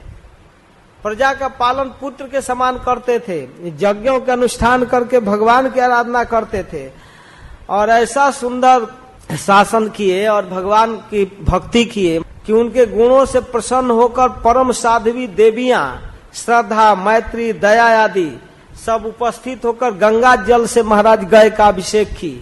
सीधियां उपस्थित हुई और पवित्र गंगा आदि का जल लेकर महाराज का अभिषेक की। वसुंधरा मनमाना रत्न देती थी, धन देती थी, जिसको जितना धन चाहिए उतना धन, अनाज, गेहूं और भी, और रत्न आदि। वेदोक्त कर्मों से उन्होंने बहुत भोग भोगा राज को। ब्राह्मणों ने धर्माचरण से होने वाले पुण्य का छठा अंश दिया उनको। उनके राज्य में सभी प्रजा भक्ति करने लगी और प्रजा के द्वारा किए गए भक्ति का छठवां अंश उनको मिलता था। उनके जग से देवराज इंद्र इतना प्रसन्न हो गए कि पागल होकर नाचने लगे, उन्मत्त हो गए। साक्षात यज्ञ पुरुष भगवान प्रकट हो गए महाराज गय के यज्ञ में, और प्रकट होकर के भगवान ने अपना भोग स्वीकार किया। उनके नाम पर ओम केशवाय नमः स्वाहा नहीं करना पड़ा, खुद केशव प्रकट हो गए और अपना भाग स्वीकार किए लिए। इस प्रकार जिनके तृप्ति से ब्रह्मा से चींटी पर्यंत सभी जीव तत्काल तृप्त हो जाता है, वह विश्वात्मा हरि पूर्णतः तृप्त हो गए। और कहते हैं सुखदेव गोस्वामी, जब भगवान तृप्त हो गए तो दूसरों की बात क्या है, सारा दुनिया तृप्त हो गया। उनकी बराबरी कैसे दूसरा व्यक्ति कर सकता है। महाराज गय इतना महान राजा थे, फिर भगवान श्री हरि तृप्त हो गए गय के ऊपर, तो फिर और जीवों की क्या बात, उनकी बराबरी कैसे किया जा सकता है। तो गय महाराज का चरित्र कहते हुए सुखदेव गोस्वामी कहते हैं कि फिर आगे गय से के पुत्र हुए चित्ररथ, चित्ररथ के सम्राट, सम्राट से मरीचि, मरीचि से बिंदुमान, उत्कला से मरीचि, और मरीचि से के बिंदुमती नामक पत्नी से बिंदुमान, और बिंदुमान से मधु, और मधु से सुमना, सुमना से वीरव्रत, वीरव्रत से मंधु, मंधु से भौवन, भौवन से त्वष्टा, त्वष्टा से बीरज, बीरज से सतजित आदि 100 पुत्र हुए। बीरज के विषय में एक प्रसिद्ध युक्ति है कि जिस प्रकार भगवान विष्णु देवताओं की शोभा बढ़ाते हैं, उसी प्रकार प्रियव्रत महाराज के वंश, सबसे पीछे के राजा बीरत ने विष्णु की तरह उस वंश का जस बढ़ाया। प्रियव्रतम वंशमिमं विरजः चरमोद्भवम, अंतिम राजाओं में है प्रियव्रत महाराज के वंश में। अकरोद अत्यलम कृत्या विष्णु सुरगणाम यथा, जैसे भगवान विष्णु देवताओं में शोभायमान है वैसे विरज महाराज प्रियव्रत महाराज के वंश में शोभायमान है। इतना महान राजा हुए। तो इस तरह से यह भरत महाराज के वंश की कथा पूरी की गई। अब इसके बाद भूगोल का वर्णन होगा। महाराज परीक्षित पूछ रहे हैं कि जहां तक सूर्य का प्रकाश है, जहां तक तारागण है, जहां तक चंद्रमा दिखते हैं, वहां तक भूमंडल का विस्तार है 16वें अध्याय में। लेकिन आपने बतलाया कि प्रियव्रत महाराज ने पूरे भूमंडल को 7 भाग में बांट दिया, 7 समुद्र बन गए, 9 द्वीप बन गए। ये सब उनके कितने विशाल भेद हैं, परिणाम, लक्षण, सब की विस्तार से कथा कहिए। भगवतो गुणमय स्थूल रूप आवेशितम मनोह्य गुणेपि सूक्ष्मतम आत्मज्योतिषी परे ब्रह्मणी भगवती वासुदेवाख्ये क्षमम आवेशितुम तदु हैतद गुरोर हरस्यानुवर्णयितुम मिति। ये जो तीसरे श्लोक में वर्णन कर रहे हैं, गद्य है 5म स्कंद में, श्लोक नहीं, पद नहीं है। तो इसमें कहते हैं कि भगवान के जो स्थूल गुणमयी प्रकृति है, इसका जब वर्णन सुनते हैं विशाल भूमंडल का, विराट पुरुष का, तो स्थूल विग्रह में जब मन आवेशित हो जाता है तब स्वयं प्रकाशित वासुदेव नामक जो संज्ञा है भगवान का, वासुदेव भगवान का, वसुदेव नंदन श्री कृष्ण में रुचि हो जाती है। इसलिए हे गुरुदेव, इस विषय का विशद रूप से वर्णन कीजिए। इस ब्रह्मांड के अंदर कैसे भगवान की स्थिति है, यहाँ के लोग कैसे भगवान के साथ व्यवहार करते हैं, रहते हैं। तो सुखदेव गोस्वामी केवल भूगोल ही नहीं समझाएंगे, प्रत्येक भुवन कोश में अलग अलग द्वीपों का वर्णन करेंगे और प्रत्येक द्वीप में भगवान हरि आराध्य हैं, अलग अलग श्री विग्रह के रूप में उनकी आराधना होती है, इसको बतलाएंगे। भगवान ही आराध्य हैं, इसको बताएंगे। तो इस प्रकार भुवन कोश के विषय में जिज्ञासा जब करते हैं तो सुखदेव गोस्वामी कहते हैं कि हे राजन, ऐसे तो देवताओं के आयु पाकर भी हम इस भूगोल का वर्णन करें तब भी नहीं पूरा होगा। अब 7 दिन के अंदर, 1 घंटा के अंदर कैसे होगा। कह रहे हैं कि देखिए, इस भूगोल में वर्णन कर रहे हैं कि भूमंडल कमल कोश के समान है। पूरा भूमंडल माने केवल पृथ्वी नहीं, पूरा ब्रह्मांड। ये भुवन कोश कमल के सदृश है। इसमें 7 द्वीप हैं, 7 द्वीपों से युक्त है और इसका विस्तार 1 लाख योजन है। 1 लाख योजन का मतलब 1 योजन में 4 कोस, 800 लाख माइल। 1 लाख योजन में 8 लाख माइल ये भुवन विस्तारित है। और इसमें 9-9 हजार योजन वाले 9 वर्ष हैं और 8 पर्वत के सीमाओं से बटा हुआ है। तो प्रियव्रत महाराज ने बांटा, पहाड़ है 8 सीमा, और इसके बीचों बीच एक वर्ष है इलावृत वर्ष। इस भुवन कोश में कमल कोश के समान जो भुवन कोश है, इसके बीच में इलावृत वर्ष और एक पहाड़ है, बहुत बड़ा पहाड़, पर्वतराज मेरू बीच में है, जो सुवर्णमय है तथा 1 लाख योजन ऊंचा है। 1 लाख योजन ऊंचा है, उसका 16 लाख योजन नीचे धरती में भीतर धसा हुआ है और 84 लाख दिखाई देता है। 84 लाख योजन ऊंचा। तो इलावृत बीच में है। इलावृत वर्ष के उत्तर में 3 पहाड़ है, 3 पर्वत, और उसके उत्तर साइड में 3 पर्वत है, नील, श्वेत और सिंगवान। पर्वतों से 3 द्वीप बनता है, और रम्यक, हिरणमय और कुरु। 3 वर्ष, प्रत्येक की चौड़ाई 2000 योजन है।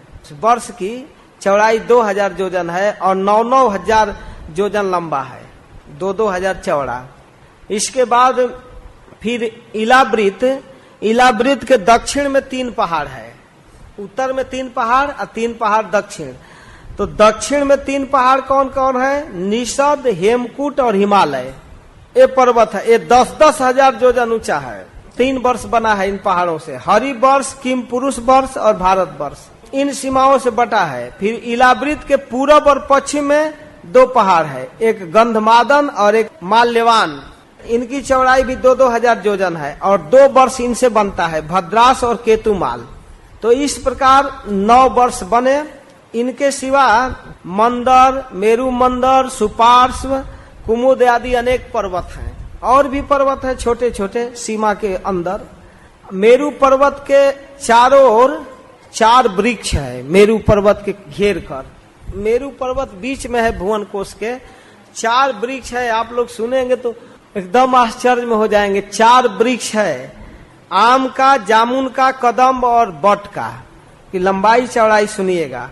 वृक्ष कितने बड़े हैं, प्रत्येक 1100 योजन ऊंचा है। 1100 योजन मतलब 44-88 माइल, इस तरह 100 योजन ऊंचा और इतना ही विस्तृत है। और 100 योजन मोटा है, 100 योजन मोटा, 400-800 योजन तक मोटाई है उसकी।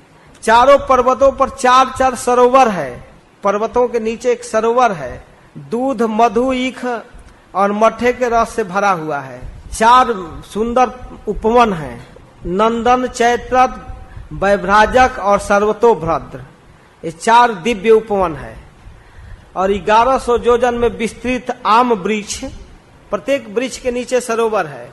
सरोवर क्या है, वो नदी है, सरोवर जैसा है लेकिन नदी जैसा बहता है। तो आम वृक्ष से गिरा हुआ जो फल है, बड़ा बड़ा हाथी की तरह फल आम फलता है। और वो आम जब गिरता है बड़ा सुगंधित और मीठा रस लेकर, आम का जूस लेकर बहता है, खूब सुंदर। और वो अरुणोदा नदी के रूप में बदल जाता है। अरुणोदा नदी के रूप में फल बहता है, विशाल विशाल हाथी जैसा फल गिरता है, उसमें गुठली थोड़ा सा पर जूस ज्यादा बहता है। और उसका सेवन कौन करता है, पार्वती की अनुचरी जक्ष पत्नियां उसको रस को पीती हैं, जूस एकदम पी पी कर एकदम खूब स्वस्थ हैं, सुंदर हैं। और इसके साथ साथ उसी प्रकार जामुन का पेड़ है, उससे भी एक नदी बहती है, जामुन भी उसी तरह बड़ा बड़ा गिरता है। और उसके संपर्क में जो नदी बहती है तो जाम्बू नद सोना बनता है, बहुत सुंदर कीमती सोना। कदम वृक्ष से 5 मधुधाराएं निकलती हैं और वो भी एक धारा की तरह बहता है। कदम के वृक्ष से भी जो फल गिरता है उसमें भी रस है। अब बट वृक्ष से भी अनेक नद निकलते हैं बड़े बड़े, जिसमें दूध, दही, मधु, घृत, गुड़, अन्न, वस्त्र, सैया, आसन, आभूषण सब प्राप्त होते हैं उस नद में। जो चाहिए पलंग, फर्नीचर सब मिल जाएगा नदी में।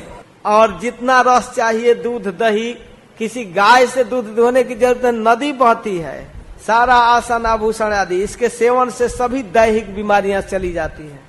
मेरु के शिखर पर 1 करोड़ योजन तक ब्रह्मा जी का एक सुवर्णमयी पुरी है। उसके नीचे 8 लोकपालों का पुरी है, दिशाओं में इंद्र आदि लोकपाल 8 जगह रहते हैं। ये ब्रह्मा जी की पुरी की 1/4 हिस्सा में है। तो इस तरह भुवन कोश का संक्षेप में सारांश है। इसके आगे इन भुवन कोश के अंदर किस प्रकार से गंगा जी के अवतरण का वर्णन कर रहे हैं और भगवान शंकर की स्थिति और उनके द्वारा भगवान शंकरषण की उपासना 17वां अध्याय में वर्णन करते हैं।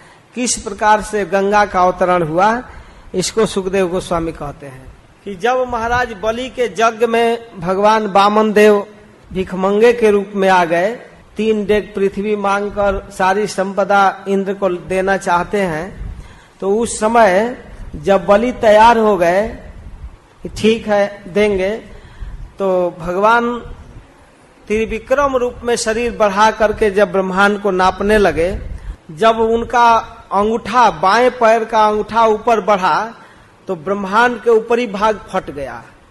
ब्रह्मांड का जो कवर है इन 8 आवरणों से, पृथ्वी, जल, वायु, आकाश, अग्नि, मन, बुद्धि, अहंकार से यावृष्ट विशाल ब्रह्मांड का कवर फट गया। और ऐसा फटा कि आज तक मरम्मत नहीं हो पाया। वो कवर फट गया और ये ब्रह्मांड, प्रत्येक ब्रह्मांड बिरजा में तैरता है कारण जल में। जब भगवान कारणोदक साई के श्वास से ब्रह्मांड निकलता है तो सारा ब्रह्मांड कारण जल में रहता है। और जब फट गया तो फटने के कारण जो कारणोदक का जल है उसके भीतर से घुसने लगा। आज तक मरम्मत ही नहीं हुआ, आज तक घुसता है और ब्रह्मांड के भीतर वो गिरने लगा। तो कारणोदक समुद्र का जल, कारणोदक समुद्र का वो जल केसर युक्त चरणों को धोता हुआ जब नीचे गिरने लगा, चरण गया सत्यलोक में, तभी ब्रह्मा समझ गए कि भगवान का चरण है, स्तुति वंदना करने लगे। तब तक चरण ब्रह्मांड को छेद दिया और उनके चरणों में जो केसर है लगा हुआ भगवान के चरणों में पीला पीला, उस कारण जल, उस पीले जल को लेकर गिरने लगा सत्यलोक में। तो उनका सबसे पहला 2 नाम हुआ, विष्णुपदी और भगवतपदी। तब वहां से नीचे जब वो आने लगी, ध्रुव लोक से होते हुए चंद्र मंडल को अपलावित करती हुई जब आने लगी, ब्रह्मपुरी में गिरी सत्यलोक में, तो आदत पूर्वक ब्रह्मा जी अपने कमंडल में धारण कर लिए। कमंडल से गिरने लगा, फिर वहां से चलकर 4 धाराओं में विभक्त हो गया, जिसका नाम है सीता, अलकनंदा, चक्षु और भद्रा। जिसमें से सीता ब्रह्मपुरी से गिरकर, ब्रह्मपुरी ब्रह्मा जी के पुरी से गिर करके केसरांचल के सर्वोच्च शिखरों से होते हुए गंधमादन पर्वत पर आया और गंधमादन पर्वत से गिरते हुए भद्रास वर्ष को अपलावित करते हुए पूरब दिशा में खार समुद्र में गिर पड़ा नीचे। और इसके बाद चक्षु माल्यवान के शिखरों से होते हुए केतुमाल वर्ष से पश्चिम की ओर क्षार समुद्र में जा मिलती है। फिर भद्रा मेरु पर्वत के शिखर से उतरकर सिंगवान पर्वत पर और वहां से कुरु देश में होते हुए उत्तर और समुद्र में गिरता है। और अलकनंदा ब्रह्मपुरी दक्षिण की ओर अनेक पर्वतों को लांघती हुई हेमकूट पर आई और हेमकूट पर पहुंचकर वहां से अत्यंत तीव्र वेग से हिमालय के शिखरों को चीरती हुई भारतवर्ष में आई। भारत के पूर्वोत्तर दक्षिण की ओर आकर समुद्र में मिलती है, वह है अलकनंदा गंगा। तो जिसको भगीरथ जी ने लाया, इसलिए इस गंगा का नाम, अलकनंदा का नाम भागीरथी गंगा है। तो इस रूप में भारतवर्ष में आकर मिलती है। इस नदी में, गंगा में स्नान करने वाला अश्वमेध और राजसूय यज्ञ का फल प्राप्त करता है। और सौभाग्य से हमारा ये आश्रम मंदिर गंगा के गोद में है। कभी कभी गंगा की इच्छा होती है तो राधा माधव के दर्शन करने आ जाती है मंदिर में भी आ जाती है, नृसिंह भगवान को स्नान कराने लगती हैं। तो इस तरह से गंगा इस भारत भूमि में घूमती है। अश्वमेध और राजसूय यज्ञ का फल मिलता है। सभी वर्षों में जितने वर्ष है, भारत वर्ष कर्म भूमि है और जो है भोग भूमि है। सब जगह अपने अपने भोगों का भोग, पुण्य का भोग भोगते हैं, लेकिन यहाँ तो कर्म भूमि है, कर्म बनता है। फिर दूसरे स्थान जो पुण्य भूमि है, जहाँ पुण्य करने के फल से वहां जाते हैं और भोग भोगते हैं, तो वहां के विषय में कह रहे हैं कि वहां जीवन पर्यंत जवानी बनी रहती है और बहुत यौवन रहता है, उत्साह रहता है, बल रहता है शरीर में, भोग भोगने की प्रवृत्ति रहती है। वर्णन कर रहे हैं कि दूसरे लोकों में भोग भोगने की बहुत क्षमता होती है, 10,000 हाथियों का बल रहता है और अनेक शक्ति, यौवन, उल्लास रहता है। बहुत समय तक स्त्री संग, मैथुन आदि में प्रवृत्त होने पर भी शरीर क्षीण नहीं होता दूसरे लोकों में। और वहां हमेशा त्रेता युग की तरह स्थिति बनी रहती है, सब जगह सुख समृद्धि छाई रहती है।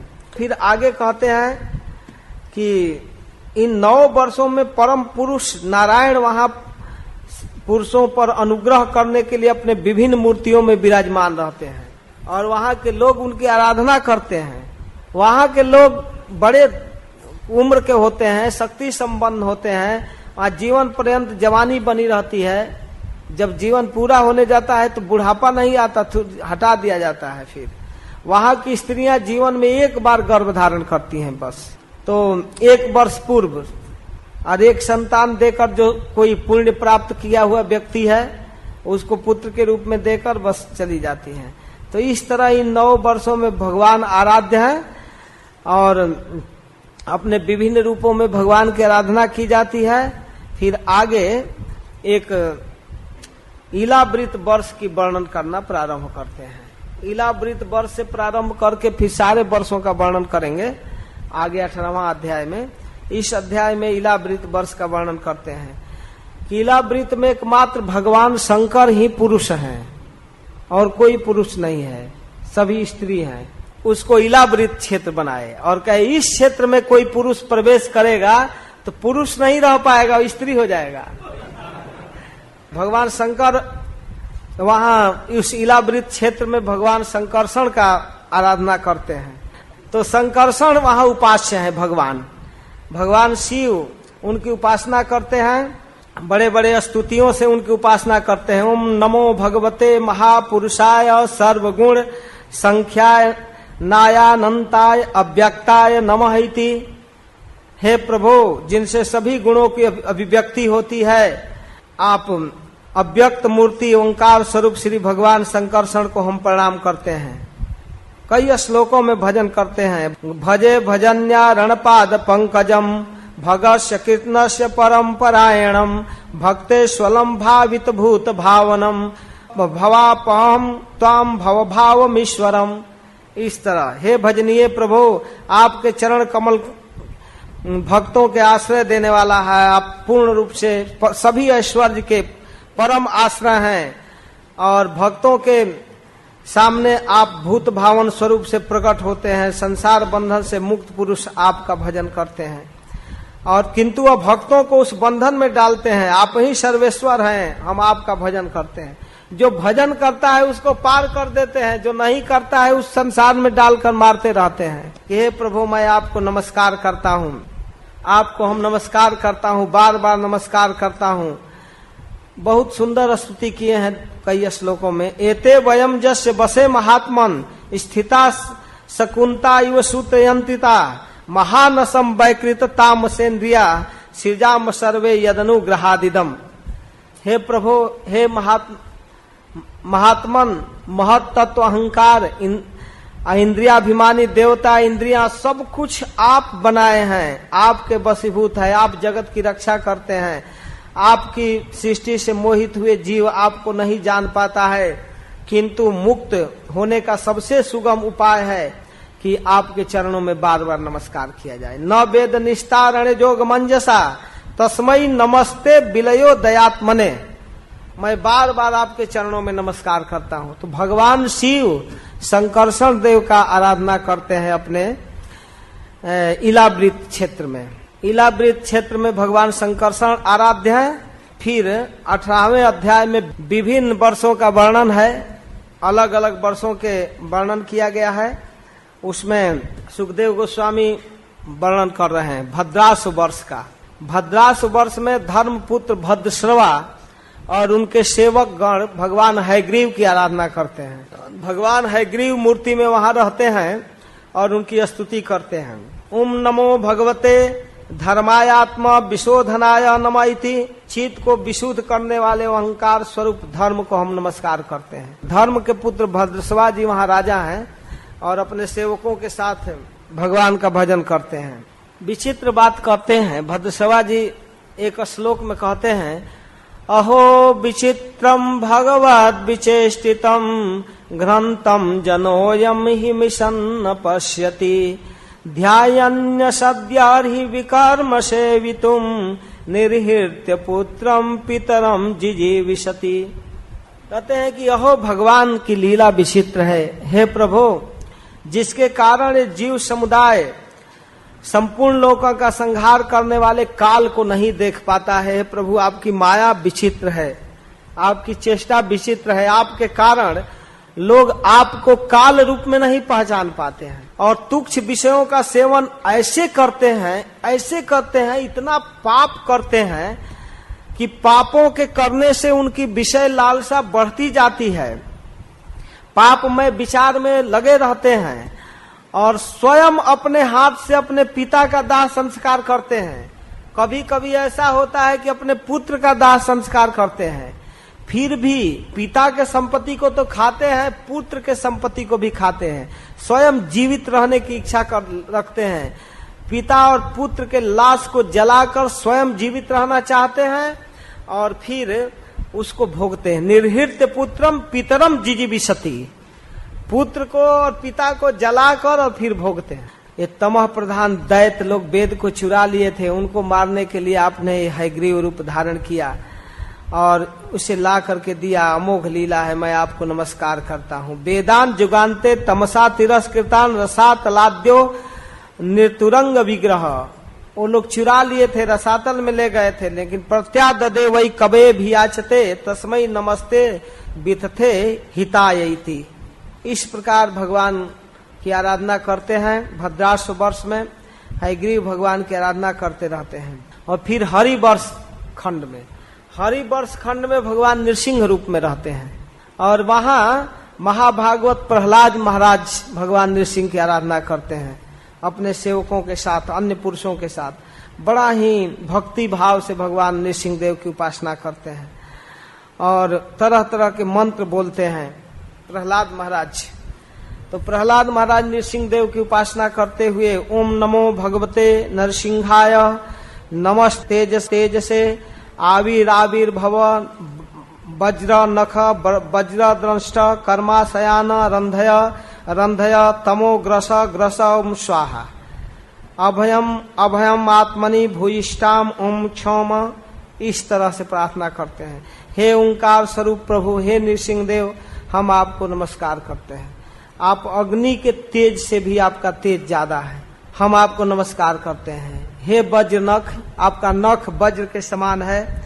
हे वज्र दंष्ट, आपका दांत भी वज्र के समान है। आप हमारे समीप प्रकट होइए और हमारे कर्म वासना को जला डालिए, नष्ट कर डालिए, हमारे अज्ञान रूप अंधकार को नष्ट कर डालिए। ओम स्वाहा, हमारे अंतःकरण में अभय दान प्रकाशित कीजिए। ओम क्षौम, हे प्रभु, हे नृसिंह देव, हम आपको नमस्कार करते हैं। इस प्रकार प्रार्थना करते हैं। प्रहलाद महाराज बहुत सुंदर स्तुति करते हैं। एक प्रसिद्ध इनका श्लोक है, स्वस्त्यस्तु विश्वस्य खलः प्रसीदताम ध्यायन्तु भूतानि शिवं मिथो धिया मनस्य भद्रम भजता दधोक्षजे आवेशताम नो मतिरप्य हेतुकी। प्रार्थना करते हुए कहते हैं कि हे नृसिंह देव, हे प्रभु, हे नाथ, विश्व का कल्याण हो। स्वस्त्यस्व विश्वस्य, संपूर्ण विश्व का कल्याण हो। खलः प्रसीदताम, बाहर प्रहलाद महाराज कहते हैं कि दुष्टों की बुद्धि शुद्ध हो, खलों पर भी आप कृपा कीजिए, खलों का संहार मत कीजिए, इनकी बुद्धि बदलिए, बिनु मारे बुद्धि नष्ट कर दीजिए। ध्यायन्तु भूतानि शिवं मिथो धिया, हे प्रभु, सभी एक दूसरे का हित चिंतन करें। मनस्य भद्रम भजता दधोक्षजे, हमारा मन हमेशा शुभ मार्ग में रहे और हम सबकी बुद्धि निष्काम भाव से आप में लगे। आवेशताम नो मतिरप्य हेतुकी, हमारी मति अकारण रूप से आप में लगे। हे प्रभु, हम पर ऐसी कृपा कीजिए। तो इस तरह नृसिंह देव के चरणों में प्रणाम करते हैं, स्तुति करते हैं प्रहलाद महाराज। मागार दारात्मज बीत बंधुसु संगो यदि स्यात् भगवत प्रिय सुनः यह प्राण वृत्त्या परितुष्ट आत्मवान सिद्धेत्य दूरान न तथेन्द्रिय प्रिय। हे प्रभु, घर स्त्री पुत्र धन भाई बंधु का आसक्ति न हो, यदि हो तो केवल आपके भक्तों में मेरी आसक्ति हो, संसार में मेरी आसक्ति न हो। प्रभु, आसक्ति अगर देना ही है तो भक्तों के साथ दीजिए। जो संयमी पुरुष केवल शरीर निर्वाह आदि अंश से संतुष्ट होकर आपका भजन करते हैं, उनको जो सिद्धि मिलती है वैसी सिद्धि इंद्रिय लोलुपों को नहीं मिल पाती। नृसिंह देव, जो इंद्रिय भोग को भोगना चाहते हैं वो उनको सिद्धि नहीं, वो क्या भजन करेंगे, वो तो अपने इंद्रियों को तुष्ट करने में ही लगे रहते हैं। प्रभु, आप कृपा कीजिए। बहुत सुंदर स्तुति कई श्लोकों में करते हैं, सप्तम स्कंद में लंबी स्तुति किए हैं। फिर कहते हैं कि हे नाथ, जस्यास्ति भक्तिर भगवत किंचना सर्वै गुणैस्तत्र समासते सुरा हराव भक्तस्य कुतो महद्गुणा मनोरथे ना सती धावतो बही। हे प्रभु, जिस पुरुष की आप में निष्काम भक्ति है भगवान में, उसके हृदय में समस्त देवता धर्म ज्ञान सारा सद्गुण निवास करता है। जो भगवान की भक्ति करता है उसमें सारा गुण आ जाता है। हराव भक्त से कुत महद गुणात्, अगर भगवान की भक्ति नहीं है तो कहाँ वो महद गुण, किस काम के? तरह तरह का गुण बेकार है, उसमें कोई दम नहीं है। जो आपकी भक्ति नहीं करता है तो मनोरथे नासती धावतो बही, वो तो अस्थि मन के साथ इधर उधर मनोरथ करता हुआ दौड़ता है संसार में, उसके पास क्या गुण है? भगवान की भक्ति है तो सारा गुण उसमें जुट जाएगा। राम नाम को अंक है, सब साधन है शून्य। भगवान के नाम जो है वो एक अंक है, और जितने साधन है, जितनी योग्यता, विद्वता, त्याग, तपस्या, वैराग्य, ये जितने गुण हैं सब जीरो हैं। और भगवान का नाम क्या है? अंक है। तो राम नाम को अंक है, सब साधन है शून्य, जीरो। अंक गए कछु हाथ नहीं।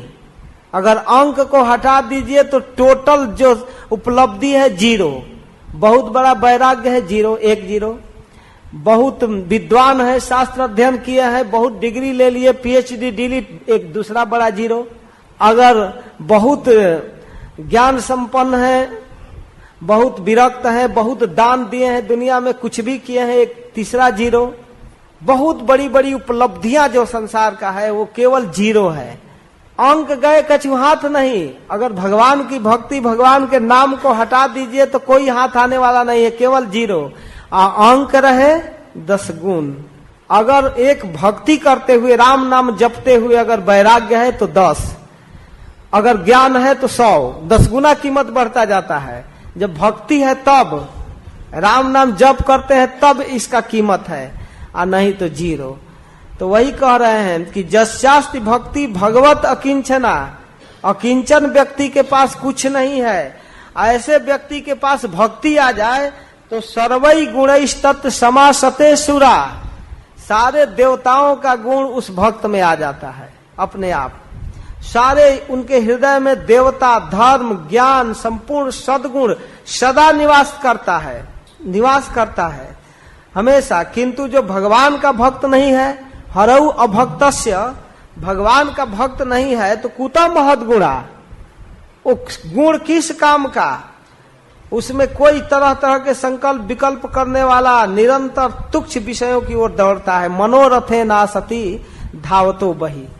बहुत गुण है, बड़ा पढ़ा लिखा है तो बड़ी बड़ी योजना, बड़ा बड़ा सेमिनार, बड़ा बड़ा मीटिंग करके संसार के भोगने में मर रहा है। बाहर दृष्टि है उसकी, वो क्या उसमें गुण है? सब जीरो। वही पढ़ा लिखा वैज्ञानिक की तरह डूबेगा और राम नाम को जानने वाला नाविक पार हो जाएगा। राम नाम को अंक है, सब साधन है शून्य। हरे कृष्णा कृष्णा कृष्णा हरे हरे, हरे राम राम राम हरे हरे। तो इस तरह भगवान के गुणों का वर्णन प्रहलाद महाराज करते हैं और नृसिंह देव की आराधना करते हैं। इसके बाद केतुमाल वर्ष में लक्ष्मी जी संवत्सर प्रजापति के पुत्र पुत्रियों के साथ भगवान कामदेव स्वरूप भगवान की आराधना करते हैं। भगवान खूब सुंदर कामदेव के रूप में रहते हैं, वहां लक्ष्मी जी उपासना करती हैं। और भगवान अपने गति विलास एवं मधुर मंद मुस्कान से सौंदर्य निधि लक्ष्मी को आनंदित करते हैं एवं स्वयं आनंदित होते हैं, और लक्ष्मी जी उनकी उपासना करती है। वहां लक्ष्मी जी उस लोक में उपासना करती है, विविध मंत्रों से भगवान की उपासना करती है। भगवान कामदेव को नमस्कार करती है। ओम हुणांग ह्रीं हुं ओम नमो भगवते ऋषिकेशाय सर्वगुण विशेषै विलक्षितात्मने आकुति नाम चीता नाम चेतसाम विशेषाणाम चाधिपतये षोडश कला छंदोमयान नमयान मृतमयाय सर्वमयाय स से ओज से बलाय कांताय कामाय नमस्ते उभयन्यत भूयाय। इस तरह से तरह तरह की आराधना करती हैं, विविध प्रकार से इन बीज मंत्रों से भगवान कामदेव की उपासना करती हैं और कहती हैं कि प्रभु मुझको पाने के लिए सुरासुरगण लोग तपस्या करते हैं, लेकिन आपके भक्तों के अतिरिक्त मुझे कोई नहीं समझ पाता। लोग मुझे प्राप्त करने के लिए तरह तरह की आराधना करते हैं, कठोर तपस्या करते हैं, लेकिन मुझको प्राप्त तो आपके भक्त ही कर पाते हैं। इसके साथ केतुमाल वर्ष में और आगे रम्यक वर्ष में वहां के अधिपति मनु महाराज भगवान के मत्स्य रूप की आराधना करते हैं रम्यक वर्ष में बड़े भक्ति भाव से, और अनेक मंत्रों से उपासना करते हैं भगवान मत्स्य रूप का। मत्स्य रूप भगवान की आराधना करते हुए रम्यक वर्ष के अधिपति मनु महाराज आराधना करते हुए उनके चरणों में प्रार्थना करते हैं, हे प्रभु, आपने मेरे सहित समस्त औषधियों के आश्रय रूप पृथ्वी को लेकर प्रलय काल समुद्र से निकाला है और उसमें आपने विहार किया है। आप समस्त प्राणियों के नियंता हैं, हम आपको नमस्कार करते हैं। इस तरह भगवान के गुणों को वर्णन करते हुए भगवान को नमस्कार किया जाता है। सभी लोक में भगवान आराध्य हैं, मत्स्य रूप में, कश्यप रूप में, बराह रूप में, नृसिंह रूप में, राम रूप में। देखिए अलग अलग वर्षों में, हिरण्य वर्ष में भगवान कश्यप रूप में आराध्य हैं। वहां पितृराज आर्यमा अपने गणों के साथ भगवान की आराधना करते हैं और कहते रहते हैं, हे प्रभु, आप सत्व गुण से युक्त हैं, जल में विचरते रहने के कारण आपके स्थान का निश्चय नहीं हो पाता है तथा काल की मर्यादा के बाहर हैं। इन ओंकार स्वरूप सर्वव्यापक सर्वाधार भगवान कश्यप को हम नमस्कार करते हैं। किसी किसी का वर्णन 1-2 श्लोक में है, किसी का कई श्लोकों में। फिर कुरु वर्ष में भगवान बराह मूर्ति का आराधना पृथ्वी देवी करती हैं। बराह देव की आराधना पृथ्वी देवी करती हैं। वे भी अनेक मंत्रों से उच्चारण करती है, जिनका तत्व मंत्रों से जाना जाता है, जो यज्ञ हैं और क्रतु यज्ञ स्वरूप हैं तथा बड़े बड़े यज्ञ जिनका अंग है, उन ओंकार स्वरूप कर्ममय पुरुषोत्तम भगवान बराह को हम नमस्कार करती हैं। हे प्रभु, आपने हिरण्याक्ष दैत्य का वध करके मुझे रसातल से निकाला है। मैं सर्वशक्तिमान प्रभु को बार बार नमस्कार करती हूँ। इस तरह से पृथ्वी देवी उपासना करती है कुरु वर्ष में। और इसके बाद 19वें अध्याय में बाकी के वर्षों का वर्णन होता है। किम पुरुष वर्ष। किम पुरुष वर्ष में लक्ष्मण जी के बड़े भाई सीता हृदयाभिराम भगवान राम के चरणों की उपासना की जाती है। और वहां श्री हनुमान जी किन्नरों के साथ भगवान की उपासना करते हैं। भगवान की उपासना करते हुए हनुमान जी भगवान के चरणों की स्तुति करते हैं और कहते हैं कि हे ओंकार स्वरूप पवित्र कीर्ति भगवान राम को नमस्कार है। आप में सत्पुरुषों का सब आचरण विद्यमान है। आप संयत चित्त, लोक आराधना तत्पर, परम साधु, अत्यंत ब्राह्मण भक्त, ऐसे प्रभु को हम बार बार नमस्कार करते हैं। ओम नमो भगवते उत्तम श्लोकाय, नमः आर्य लक्षण शील व्रताय, नमः उपसित छितात्मन उपासित लोकाय, नमः साधुवाद निकर्षणाय, नमो ब्रह्मण देवाय, महापुरुषाय महाराजाय नमः इति। ये सब मंत्र है, वैदिक मंत्र। इस प्रकार भगवान राम की उपासना करते हैं। आगे भी कई श्लोकों में मर्त्यावतारस्त्विहमर्त्य शिक्षणम रक्षो बधायैव न केवलम विभो कुतो नथ्यास्याद् रमतः स्वात्मनः सीता कृतानि व्यसनानीश्वरस्य सीता कृतानि व्यसनानीश्वरस्य। अतः हे प्रभु, आपका मनुष्य अवतार केवल राक्षसों के वध के लिए ही नहीं है, उसका मुख्य उद्देश्य है मनुष्यों को शिक्षा देना। रावण आदि असुरों का वध करना आपका अवतार का कारण नहीं है। त्रैण व्यक्ति जो स्त्री में आसक्त है उसको कितना दुख होता है, स्त्री के लिए रोना पड़ता है वन वन में। इसको शिक्षा देने के लिए आपने रोया है। आपको किसी तरह स्त्री में आसक्ति नहीं है, जगत के हित के लिए आप ऐसा शिक्षा देते हैं। फिर भारत वर्ष का वर्णन करते हैं, 9वां वर्ष, अंतिम वर्ष। इसमें दयावश भगवान नर नारायण के रूप में बद्रिकाश्रम में रहते हैं भारत वर्ष के उत्तर में, और वहां भारतवासियों के साथ देवर्षि नारद इनकी उपासना करते हैं। बद्रिकाश्रम में नारद जी रहते हैं, योग शास्त्र पंच दर्शन आदि इसके द्वारा उपासना करते हैं और उपदेश करते हैं, सावर्णी मनु को उपदेश करते हैं। भारतवर्ष की प्रजा के साथ देवर्षि नारद नर नारायण की उपासना करते हैं। कई मंत्रों से उपासना करते रहते हैं। भारतवर्ष में उपासना का वर्णन करते हुए सुखदेव गोस्वामी कहते हैं कि अनेक प्रकार के मंत्रों से भगवान की उपासना की जाती है। उसमें से कुछ श्लोक को यहाँ बता रहे हैं, सब तो नहीं कह पाएंगे। ओम नमो भगवते उपशमशीलायो परताया नाभ्यात्मा आत्मनाय नमो अकिंचन वित्ताय ऋषि ऋषभाय नर नारायणाय परमहंस परम गुरवे आत्मा रामाधिपतये नमो नमः इति। हे प्रभु, हे ओंकार स्वरूप अहंकार रहित निर्धनों के धन ऋषि प्रवर नर नारायण, हम आपको नमस्कार करते हैं। ये परमहंसों के परम गुरु आत्मा रामों के अधीश्वर, हे नाथ, हम आपको नमस्कार करते हैं। नमस्कार एक बहुत बड़ी भक्ति है। नमो नमः, नमो नमः। तो इस प्रकार नमस्कार करते हुए भगवान की अनेक रूप का लौकिक पारलौकिक भोगों के लालची मूढ़ स्त्री पुत्र धन की चिंता करके मौत से डरते रहते हैं, वे भक्ति नहीं कर पाते और इस प्रकार विद्वानों के द्वारा निंदित होते हैं। लेकिन जो विचारशील पुरुष हैं वे आपकी आराधना करते हैं। और लोग तो जीवन में जो कुछ कर रहे हैं केवल संसार के लिए करते हैं। यथई ही कामुष्मिक काम लंपट सुतेषु दारेषु धनेषु चिंतयन संकेत विद्वान कुकले वरात्ययाद यस्तस्य यत्न श्रमएव केवलम। जो भजन न करके दुनिया के काम करते रहते हैं वो तो केवल श्रम करते हैं प्रभु। इस तरह से नारद जी कहते हैं, हे अधोक्षज, आप हमें अपना स्वाभाविक प्रेम भक्ति प्रदान कीजिए। हे प्रभु, इस निंदनीय शरीर में आपके माया के कारण ये जो दुर्भेद्य माया अहंता महमता है उसको काटिए। तन्नः प्रभो तुमको कलेवरार पिताम तन माया अहम ममता अधोक्षज भिन्दाम ये नासु वयम सुदुर्भिदाम भिदे ही जोगम त्वयि न स्वभावमिति। हे प्रभु, आप कृपा कीजिए।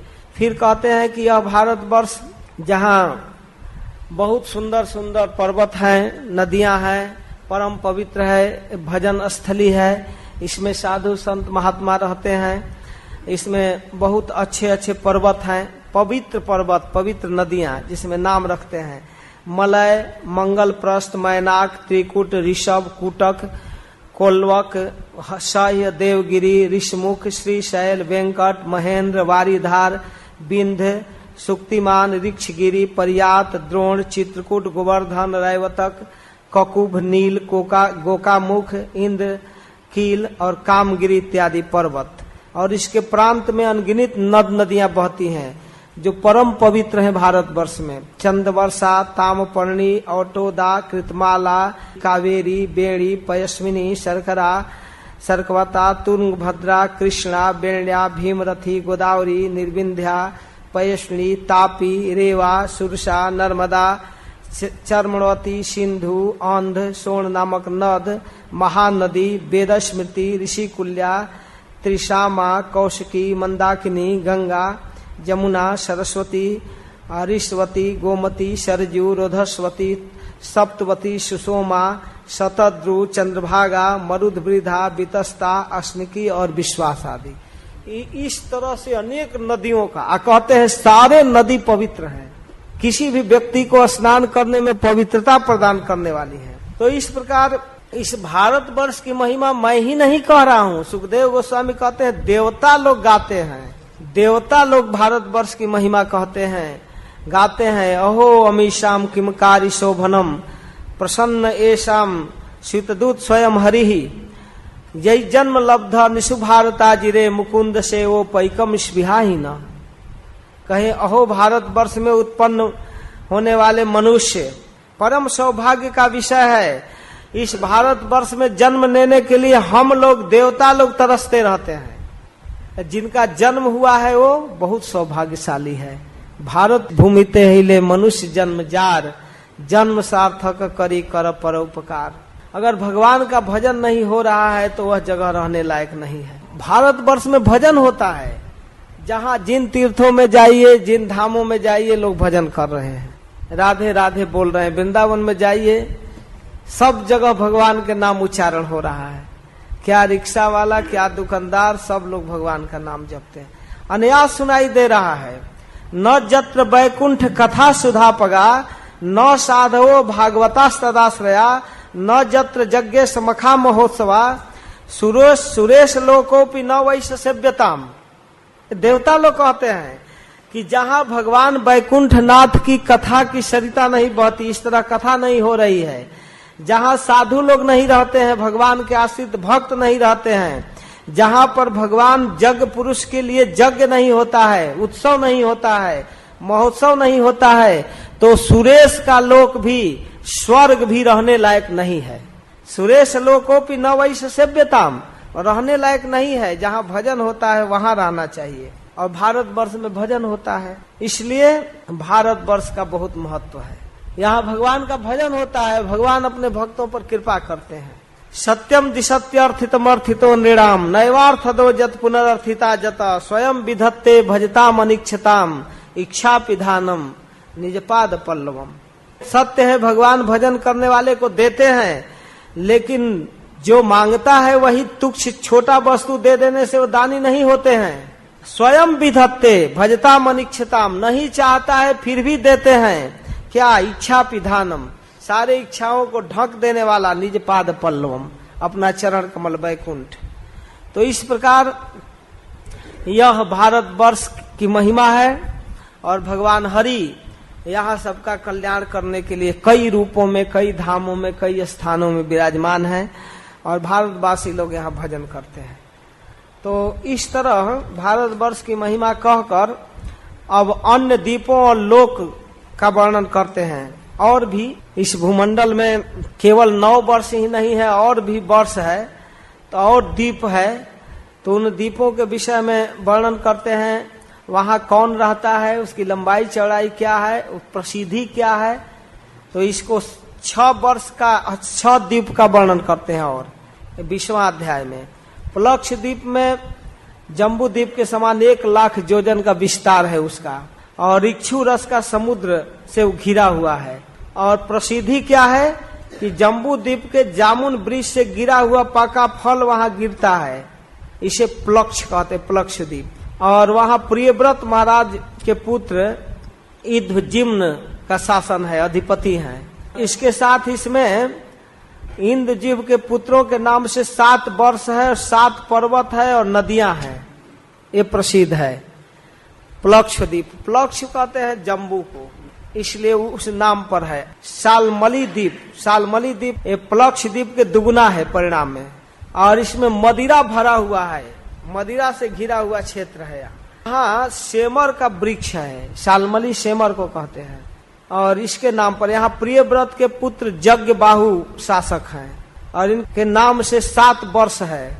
इन पुत्रों के नाम से, इनके पुत्र हैं प्रियव्रत के पुत्र जगबाहु, जगबाहु और जगबाहु के पुत्रों के नाम पर वर्ष है। 7 प्रसिद्ध नदियां और पर्वत है। और इसके साथ कुश द्वीप है। कुश द्वीप ने शामली द्वीप के दुगुना है, 1 से 1 दुगुना है। जम्बू द्वीप से दुगुना प्लक्ष द्वीप, प्लक्ष द्वीप से दुगुना शालमली द्वीप, शालमली द्वीप से दुगुना कुश द्वीप। और यहाँ घी से घिरा हुआ समुद्र है। घी, इस समय तो घी का नाम सुनना मुश्किल है, भले विशुद्ध घी, गाय का घी, चर्बी मिला हुआ है, लेकिन विशुद्ध गाय घी। और यहाँ कुशों के झाड़ है, उसी से कुश द्वीप नाम पड़ा है। अब प्रियव्रत पुत्र हिरणरेता यहाँ के शासक हैं। इनके भी 7 पुत्र हैं, सभी लोगों के 7 पुत्र हैं। उनके नाम पर 7 वर्ष, 7 प्रसिद्ध नदियां और पर्वत। फिर कौंच द्वीप, कुश द्वीप से दुगुना, यहाँ दूध का सागर है, क्षीर सागर। यहाँ कौंच नामक प्रसिद्ध पर्वत है, और प्रियव्रत के पुत्र घृत पृष्ठ यहाँ शासक हैं। इनके 7 पुत्रों के नाम पर 7 वर्ष और पर्वत है, प्रसिद्ध नदियां। फिर 5वां है शाक द्वीप। कौंच द्वीप से दूना, ये मट्ठा का समुद्र है, छाछ का। और शाक नामक बड़ा वृक्ष है। प्रियव्रत के पुत्र मेधातिथि, इनके भी 7 पुत्र और 7 पर्वत नदियां आदि। फिर पुष्कर द्वीप, शाक द्वीप से दूना, मीठे जल का समुद्र है। लाखों पंखुड़ियों वाला पुष्कर कमल वृक्ष ब्रह्मा जी का आसन माना जाता है, यहाँ है। और प्रियव्रत के पुत्र बीती होत्र यहाँ के शासक हैं। पूर्व इंद्र, देवधानी, दक्षिण यमराज, सैमनी आदि बहुत से, वरुण लोक आदि से घिरा हुआ है। इनके पुत्र रमणक और 2 वर्ष है, धातकी और रमणक। मानसोतर नामक एक पर्वत है, और इसके चारों तरफ इंद्र आदि 4 लोकपाल हैं, सारे पुरियां हैं। इस तरह से अन्य द्वीपों का वर्णन करके 20वां अध्याय में, और 21वां अध्याय में वर्णन करते हैं आगे सूर्य के रथ और उनकी गति का वर्णन। भूगोल का वर्णन कर रहे हैं तो इस भुवन कोश में जो कुछ भी है संक्षेप में वर्णन कर रहे हैं। भूलोक के परिणाम से दीवलोक का परिणाम, दीवलोक और भूलोक, दीवलोक माने ऊपर के लोक और फिर भूलोक नीचे, इनके बीच तो भूलोक के परिणाम से दीवलोक के परिणाम को भी जान लेना चाहिए, सुखदेव गोस्वामी कहते हैं। और दोनों के बीच अंतरिक्ष है, आकाश। इसके मध्य भाग में भगवान सूर्य स्थित है। भगवान सूर्य अपने ताप और प्रकाश से तीनों लोगों को तपाते हैं। मानसोत्तर पर्वत सूर्य की परिक्रमा करते हैं, जो ऊपर के पर्वतों को परिक्रमा करते हैं भगवान सूर्य, और उनके परिक्रमा मार्ग है पूरा भुवन कोश को घूमने में 9,91,00,000 योजन की परिक्रमा है। उस पर्वत के चारों तरफ देवधानी, संयमनी, निम्लोचनी, विभावरी ये पुरियां हैं। तो देवधानी इंद्र की राजधानी है, और संयमनी जमराज की राजधानी है, और निम्लोचनी वरुण की, और विभावरी चंद्रमा की। और इन सारे पुरियों में प्रकाश फैलता है सूर्य का। सूर्य के रथ में संवत्सर नामक एक चक्र है, पहिया, मास 12 अरें, 6 ऋतुएं, नेमिया है, और इसी रूप में उनके नाभि और रथ की धुरी का सिरा मेरू पर्वत और दूसरा मानसोत्तर पर्वत तक फैला हुआ है। बैठने का स्थान 36 लाख योजन लंबा और 9 लाख योजन चौड़ा है। रथ इतना बड़ा है, और जुआ भी 36 लाख योजन है। अरुण नामक इनका सारथी है, और गायत्री नामक छंद 7 घोड़े हैं, जो इस तरह से भगवान सूर्य चलते हैं। इंद्र की पुरी से जमराज की पुरी पर चलते हैं 15 घड़ी में 2.25 करोड़ और 12.5 लाख योजन। इस तरह घूमते हुए भगवान सूर्य उन स्थानों को पूरा करते हैं। फिर आगे ये सब वर्णन करते हुए अंत में कहते हैं कि भिन्न भिन्न ग्रहों की गति और स्थिति, अलग अलग और गति है सूर्य के अलावा। महाराज परीक्षित जिज्ञासा करते हैं कि भगवान आपने भगवान सूर्य के राशियों में जाते हुए मेरू आदि पर्वतों को दाईं बाईं करती हुई जो स्थिति बताते हैं, उससे उनकी गति दक्षिणार्ध और उत्तरार्ध गतियां जो होती हैं, उनके विषय में हम कैसे समझे, थोड़ा बताइए। तब फिर सुखदेव गोस्वामी इसको बताते हैं। जब भगवान सूर्य भूलोक और दिवलोक के बीच प्रकाश देते हैं पूरा, तो एक साल में 12 महीना में जो गति पूरा की जाती है सूर्य की, उसको संवत्सर, परिवत्सर, इडावत्सर, अनुवत्सर और वत्सर इस नाम से कहते हैं। उसके आधे भाग को अयन और छठा भाग को ऋतु कहते हैं। एक साल के आधा भाग अयन, 2 अयन, दक्षिणायन और उत्तरायण अयन, आधा 6 महीना को 1 अयन उत्तरायण और 6 महीना को दक्षिणायन, और छठा भाग है वो ऋतु है 2 महीने का। और पितृयायन से 1 रात और दिन होता है। प्रत्येक मास चंद्रमा के माप से शुक्ल और कृष्ण 2 पक्ष होता है प्रत्येक महीना, और इस प्रकार रात और दिन। फिर सूर्य से 1 लाख योजन ऊपर चंद्रमा है, उनकी चाल बहुत तेज है। 1 मास के वर्ग को 2.25 दिन में और 1 पक्ष के मार्ग को 1 दिन में तय करते हैं। कृष्ण पक्ष के घटती कला से पितृगण और शुक्ल पक्ष के बढ़ते हुए देवताओं का दिन का विभाग होता है। ये सभी प्राणियों का पोषण करते हैं, इसलिए इन्हें सर्वमय कहा जाता है चंद्रमा को। और चंद्रमा से 3 लाख योजन ऊपर अभिजीत सहित 28 नक्षत्र है। भगवान इन्हें काल चक्र के रूप में नियुक्त किए हैं, और इनमें 2 लाख योजन ऊपर शुक्र है। यह सूर्य की गति का अनुगमन करते हुए उनके आगे पीछे चलते हैं, कभी कभी साथ में चलते हैं। इनकी गति शुक्र के समान है, और कभी कभी साथ चलते हैं और वर्षा के अनुकूल होते हैं। जब शुक्र अनुकूल रूप में होते हैं तो अच्छा बारिश होता है। इसके बाद बुध, शुक्र लोक से भी 2 लाख योजन ऊपर इनकी स्थान है। इनकी गति शुक्र के समान है, और कभी कभी सूर्य के गति का उल्लंघन करने से आंधी वर्षा की संभावना हो जाती है। और इनके ऊपर बुध से भी 2 लाख योजन ऊपर मंगल का स्थान है। और वक्र गति से न चलकर जब एक एक राशि के बीच 3-3 पक्ष में भोगते हुए 12 राशियों को पार करते हैं तो ये अशुभ मंगल का सूचक है। और मंगल से भी ऊपर बृहस्पति जी का स्थान है, बृहस्पति ग्रह का। यह वक्रा गति से न चले तो एक एक राशि को 1 वर्ष में भोगेंगे। ये ब्राह्मण कुल के अनुकूल होते हैं। और बृहस्पति जी से 2 लाख योजन ऊपर शनैश्चर हैं, शनि। ये 30-30 महीने का एक एक राशि में रहते हैं। प्राय सभी को अशांति सूचक है, अशांति कारक। और शनैश्चर से 11 लाख योजन ऊपर कश्यप आदि सप्तर्षि रहते हैं। ये सब लोगों के मंगल कामना करते हैं और ध्रुव लोक की परिक्रमा करते हैं। तो इस तरह से इन लोगों का वर्णन कर रहे हैं सुखदेव गोस्वामी। फिर एक विचित्र चीज का वर्णन करते हैं, शिशुमार चक्र। ध्रुव लोक के बाद जब लोक और सप्तर्षि और बड़े बड़े ऋषि ऐसे चलते हैं कि लगता है कि एकदम गुड़री मारकर एक जीव बैठा हुआ है और वो चलते हैं मुंह नीचे किया हुआ। ये ध्रुव महाराज जिधर रहते हैं वो ध्रुव लोक के स्थान को प्रकाशित करता है शिशुमार चक्र। 13 लाख योजन ऊपर ध्रुव लोक है, उसे विष्णु पद वैकुंठ कहते हैं। ध्रुव लोक एक समान एक स्थान पर रहता है, कहीं चलता नहीं है, एक जगह स्थिर रहता है।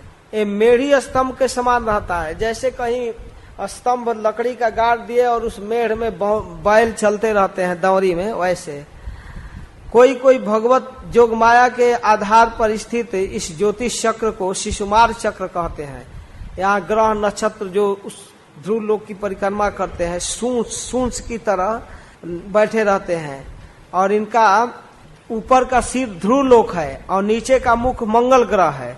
और इनके अंग प्रत्यंग में प्रजापति, नक्षत्र, ग्रह, ऋषि, तारागण और सब रहते हैं। एक जीव की तरह दिखाई देता है। वो एक चक्र है, उसको शिशुमार चक्र कहते हैं। और यह विष्णु का सर्वदेव स्वरूप माना जाता है। इसके 3 बार स्मरण करने से पाप नष्ट हो जाता है। उसको देखकर शास्त्र विधि से जब स्मरण करते हैं और मंत्र जपते हैं, नमो ज्योतिर्लोकाय कालाय नाया निमिषा पतये महापुरुषाया भी धीमहि, इस तरह से शिशुमार चक्र का वर्णन करते हैं। तो शिशुमार चक्र का वर्णन करके फिर और ग्रहों का कुछ वर्णन करते हैं। फिर राहु आदि की स्थिति का वर्णन करते हैं कि सूर्य से 10,000 योजन नीचे राहु नक्षत्रों के समान घूमता रहता है। ये भगवत कृपा से देवत्व ग्रहण कर लिया है। राहु ये दैत्य है, लेकिन इसका भी एक लोक बन गया है। जब समुद्र मंथन में अमृत मिला था तो कुछ अमृत कण पी लिया है, इसलिए इसे देवलोक की प्राप्ति, इसको भी एक ग्रह दे दिया गया है। और वहां रहता है 10,000 योजन सूर्य से ऊपर और घूमता रहता है नक्षत्र की तरह। भगवत कृपा से देवत्व प्राप्त किया है। सूर्य का 10,000 योजन, चंद्रमा का 12,000 योजन और राहु का 13,000 योजन का क्षेत्रफल है। अमृत पान घटना से बैर बांधकर ये राहु सूर्य और चंद्रमा पर रह रहकर आक्रमण करता है। अमावस्या के दिन सूर्य पर और पूर्णिमा के दिन चंद्रमा पर। लेकिन सुदर्शन चक्र इनकी रक्षा करते हैं। कभी कभी मुहूर्त मात्र में थोड़ा सा सूर्य के पास टिकता है, तब तक सूर्य पर ग्रहण लग जाता है, उसको सूर्य ग्रहण कर टिक नहीं पाता है। भगवान का सुदर्शन चक्र घूमता रहता है उसके सामने। पृथ्वी के नीचे अतल, बीतल, सूतल, तलातल, महातल, रसातल और पताल 7 लोक हैं पृथ्वी के नीचे। इसमें भी एक दूसरे के दूरी 10-10 हजार योजन है। इन लोकों में स्वर्ग से भी अधिक विषय भोग ऐश्वर्य आदि है। लोकों का जैसे अतल, बीतल, सूतल, पताल, तलातल, महातल, रसातल ये सब है। तो इसमें अतल में मय दानव का पुत्र बल रहता है और उसके 96 प्रकार की माया रची है अपने शक्ति से। उसका ऐश्वर्य क्या है कि उसके जम्हाई से कामिनी और पुंसली उत्पन्न होती है। जम्हाई लेता है तो बल, और हाटक रस पीते रहते हैं, मदांध रहते हैं, बहुत दिनों तक जीवित रहते हैं। वहाँ विभिन्न प्रकार के कामिनियों को, जो इनके जम्हाई से कामिनी और पुंसली उत्पन्न होती है, इनके साथ वो दानव विहार करते हैं। विविध प्रकार के वो हाटक मदिरा है, उसको पी करके मस्त रहते हैं, पुंसलियों को पिलाते हैं, मदान करते हैं, उनके साथ भोग करते हैं। इसका वर्णन करते हैं। और बीतल में हाटकेश्वर महादेव जी भूतगण के साथ रहते हैं और भवानी के साथ वहाँ सृष्टि करते हैं। हाटक नामक नदी है जो शिव जी के गण है, वो आग पीते रहते हैं और हाटक नामक सोना थूकते हैं। जो थूकते हैं तो सोना निकलता है, चमचमाता है, और उस सोने से दैत्य और दानव अपना आभूषण बनाते हैं। फिर सूतल लोक में बलि महाराज अपने परिकरों के साथ रहते हैं और वहाँ भगवान वामन देव उनके ऐश्वर्य के साथ भगवान की कृपा का सानिध्य का अनुभव करते हैं। बलि महाराज की बहुत सुंदर लीला का वर्णन करते हैं सुखदेव गोस्वामी लंबा। वहां पर एक बार रावण चला गया था दिग्विजय करते हुए। घमंडी रावण जेब पहुंचाते भगवान पहरा कर रहे थे और फुटबॉल की तरह मारे पैर से, बस उनके ठोकर से लाखों योजन दूर जाकर रावण गिरा वामन देव के पैरों के ठोकर से। तो भगवान वहां रहते हैं, प्रहलाद महाराज रहते हैं वहां, भगवान की विविध रूप में आराधना करते हैं। इसका विस्तार से वर्णन है। सूतल लोक यहाँ से 18 से लेकर यहाँ तक 27 नंबर तक वर्णन है विस्तार से। सूतल लोक में किस प्रकार भगवान रहते हैं और बलि महाराज उनका स्वागत करते हैं। इसके बाद तलातल में त्रिपुराधिपति मय दानव रहता है। त्रिपुर को जलाकर शिव जी उसको ये लोक दिए हैं। तलातल शिव जी द्वारा पूर्ण सुरक्षित रहता है। सुदर्शन चक्र से भी उनको भय नहीं है। मय दानव को शिव जी द्वारा सुरक्षित है। महातल में कद्रु से उत्पन्न अनेकों सिर वाले सर्प समुदाय रहते हैं और अपने पुत्र कुटुंब आदि के साथ सुख शांति प्राप्त करते हैं। सर्प रहते हैं महातल में। रसातल में मणि नामक दैत्य रहता है। निवात, कवच, काले, हिरण्यपुर आदि रहते हैं वहां और उनका प्रभाव संपूर्ण लोकों में है। और पाताल में शंख, कुलिक, महाशंख, श्वेत, धनंजय, धृतराष्ट्र और शंख, चूर्ण, कम्बलानी आदि बड़े बड़े नाग रहते हैं, अनेक फन वाले। इनमें वासुकी जी प्रधान हैं। नाग लोक है पाताल। इनमें फनों में दमकती हुई मणियां हैं जो पाताल लोक के सारे अंधकार को नष्ट कर देता है। वहां सूर्य चंद्रमा नहीं रहते फिर भी वो प्रकाशित रहता है मणियों से। ऊपर के लोक भी प्रकाशित रहता है। तो इस प्रकार विविध प्रकार के लोकों का वर्णन करके पाताल लोक के नीचे भगवान अनंत संकर्षण का लोक है, इसका भी वर्णन 25वां अध्याय में कहते हैं। जो 30,000 योजन नीचे अनंत नामक विख्यात भगवान की तामसी नित्य कला है। वहां न दृष्टा है न दृश्य है, भगवान के तेज से सारा लोक चमकता है। और वहाँ भगवान संकर्षण रहते हैं। उनके 1000 मस्तक है, उनमें से एक पर रखी हुई भूमंडल सरसों के दाने की समान दिखती है। देवता, असुर, सिद्ध, नाग, गंधर्व, विद्याधर, मुनिगण सब भगवान संकर्षण का ध्यान करते हैं जो अनंत ऐश्वर्यों से युक्त हैं। और भगवान शिव इनका भजन करते हैं। सभी लोग इनका स्मरण करते हैं। और इस प्रकार जिन भगवान संकर्षण के नाम को कोई व्यक्ति सुनाए नाम कई बार रटा हुआ है, संकर्षण, कृष्ण या आदि नाम 11 नंबर के श्लोक में कहते हैं, यन नाम श्रुतम मनुकीर्तयेद कस्मात आर्तो वा यदि पतितः प्रलंबनाधा अन्यंतः सपदि निर्णाम शेष मन्यम कम शेषाद भगवतः आश्रयन मुमुक्षु।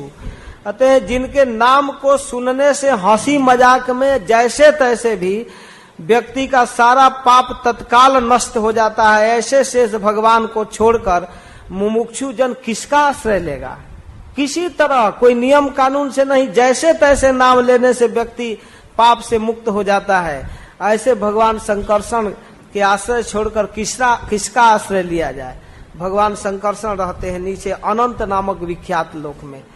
और वहां से भगवान प्रलय के समय जब अपनी आंख खोलते हैं, मुंह से जब आग उगलते हैं, तो सारा नीचे के सब रसातल, जो नीचे का पताल, रसातल, महातल, तलातल, सूतल, बीतल, अतल, पृथ्वी, जनलोक, महरलोक, स्वलोक, सत्यलोक सब भव भव करके जलने लगता है। सारा ब्रह्मांड भगवान संकर्षण के मुख से जब आग निकलता है तो इस तरह से भगवान संकर्षण के लोकों का वर्णन है। अनंत ऐश्वर्यों से युक्त है। और इसको जिस प्रकार मैंने गुरु मुख से सुना है परीक्षित, वैसा मैंने आपको सुना दिया। मनुष्य की प्रवृत्ति मार्ग के परिणाम से होने वाले परस्पर जो ऊंच नीच गतियां हैं वे इतनी हैं। इनमें तुम्हारे प्रश्नों के अनुसार मैं सुना दिया। अब बताओ क्या सुनना चाहते हो। अभी हम किसी तरह जल्दी जल्दी भूगोल का वर्णन किए, तो फिर आप इसे एकाग्र होकर पढ़िए। सब मिलाकर कहने का अर्थ यह है कि सभी लोकों में श्री भगवान आराध्य हैं और भगवान की आराधना विविध रूप में सभी लोगों के लोकाध्यक्ष लोग करते हैं। तो लीडरों का कर्तव्य है कि अपने गणों के साथ भगवान की आराधना करें। जय श्रील प्रभुपाद। हरे कृष्ण।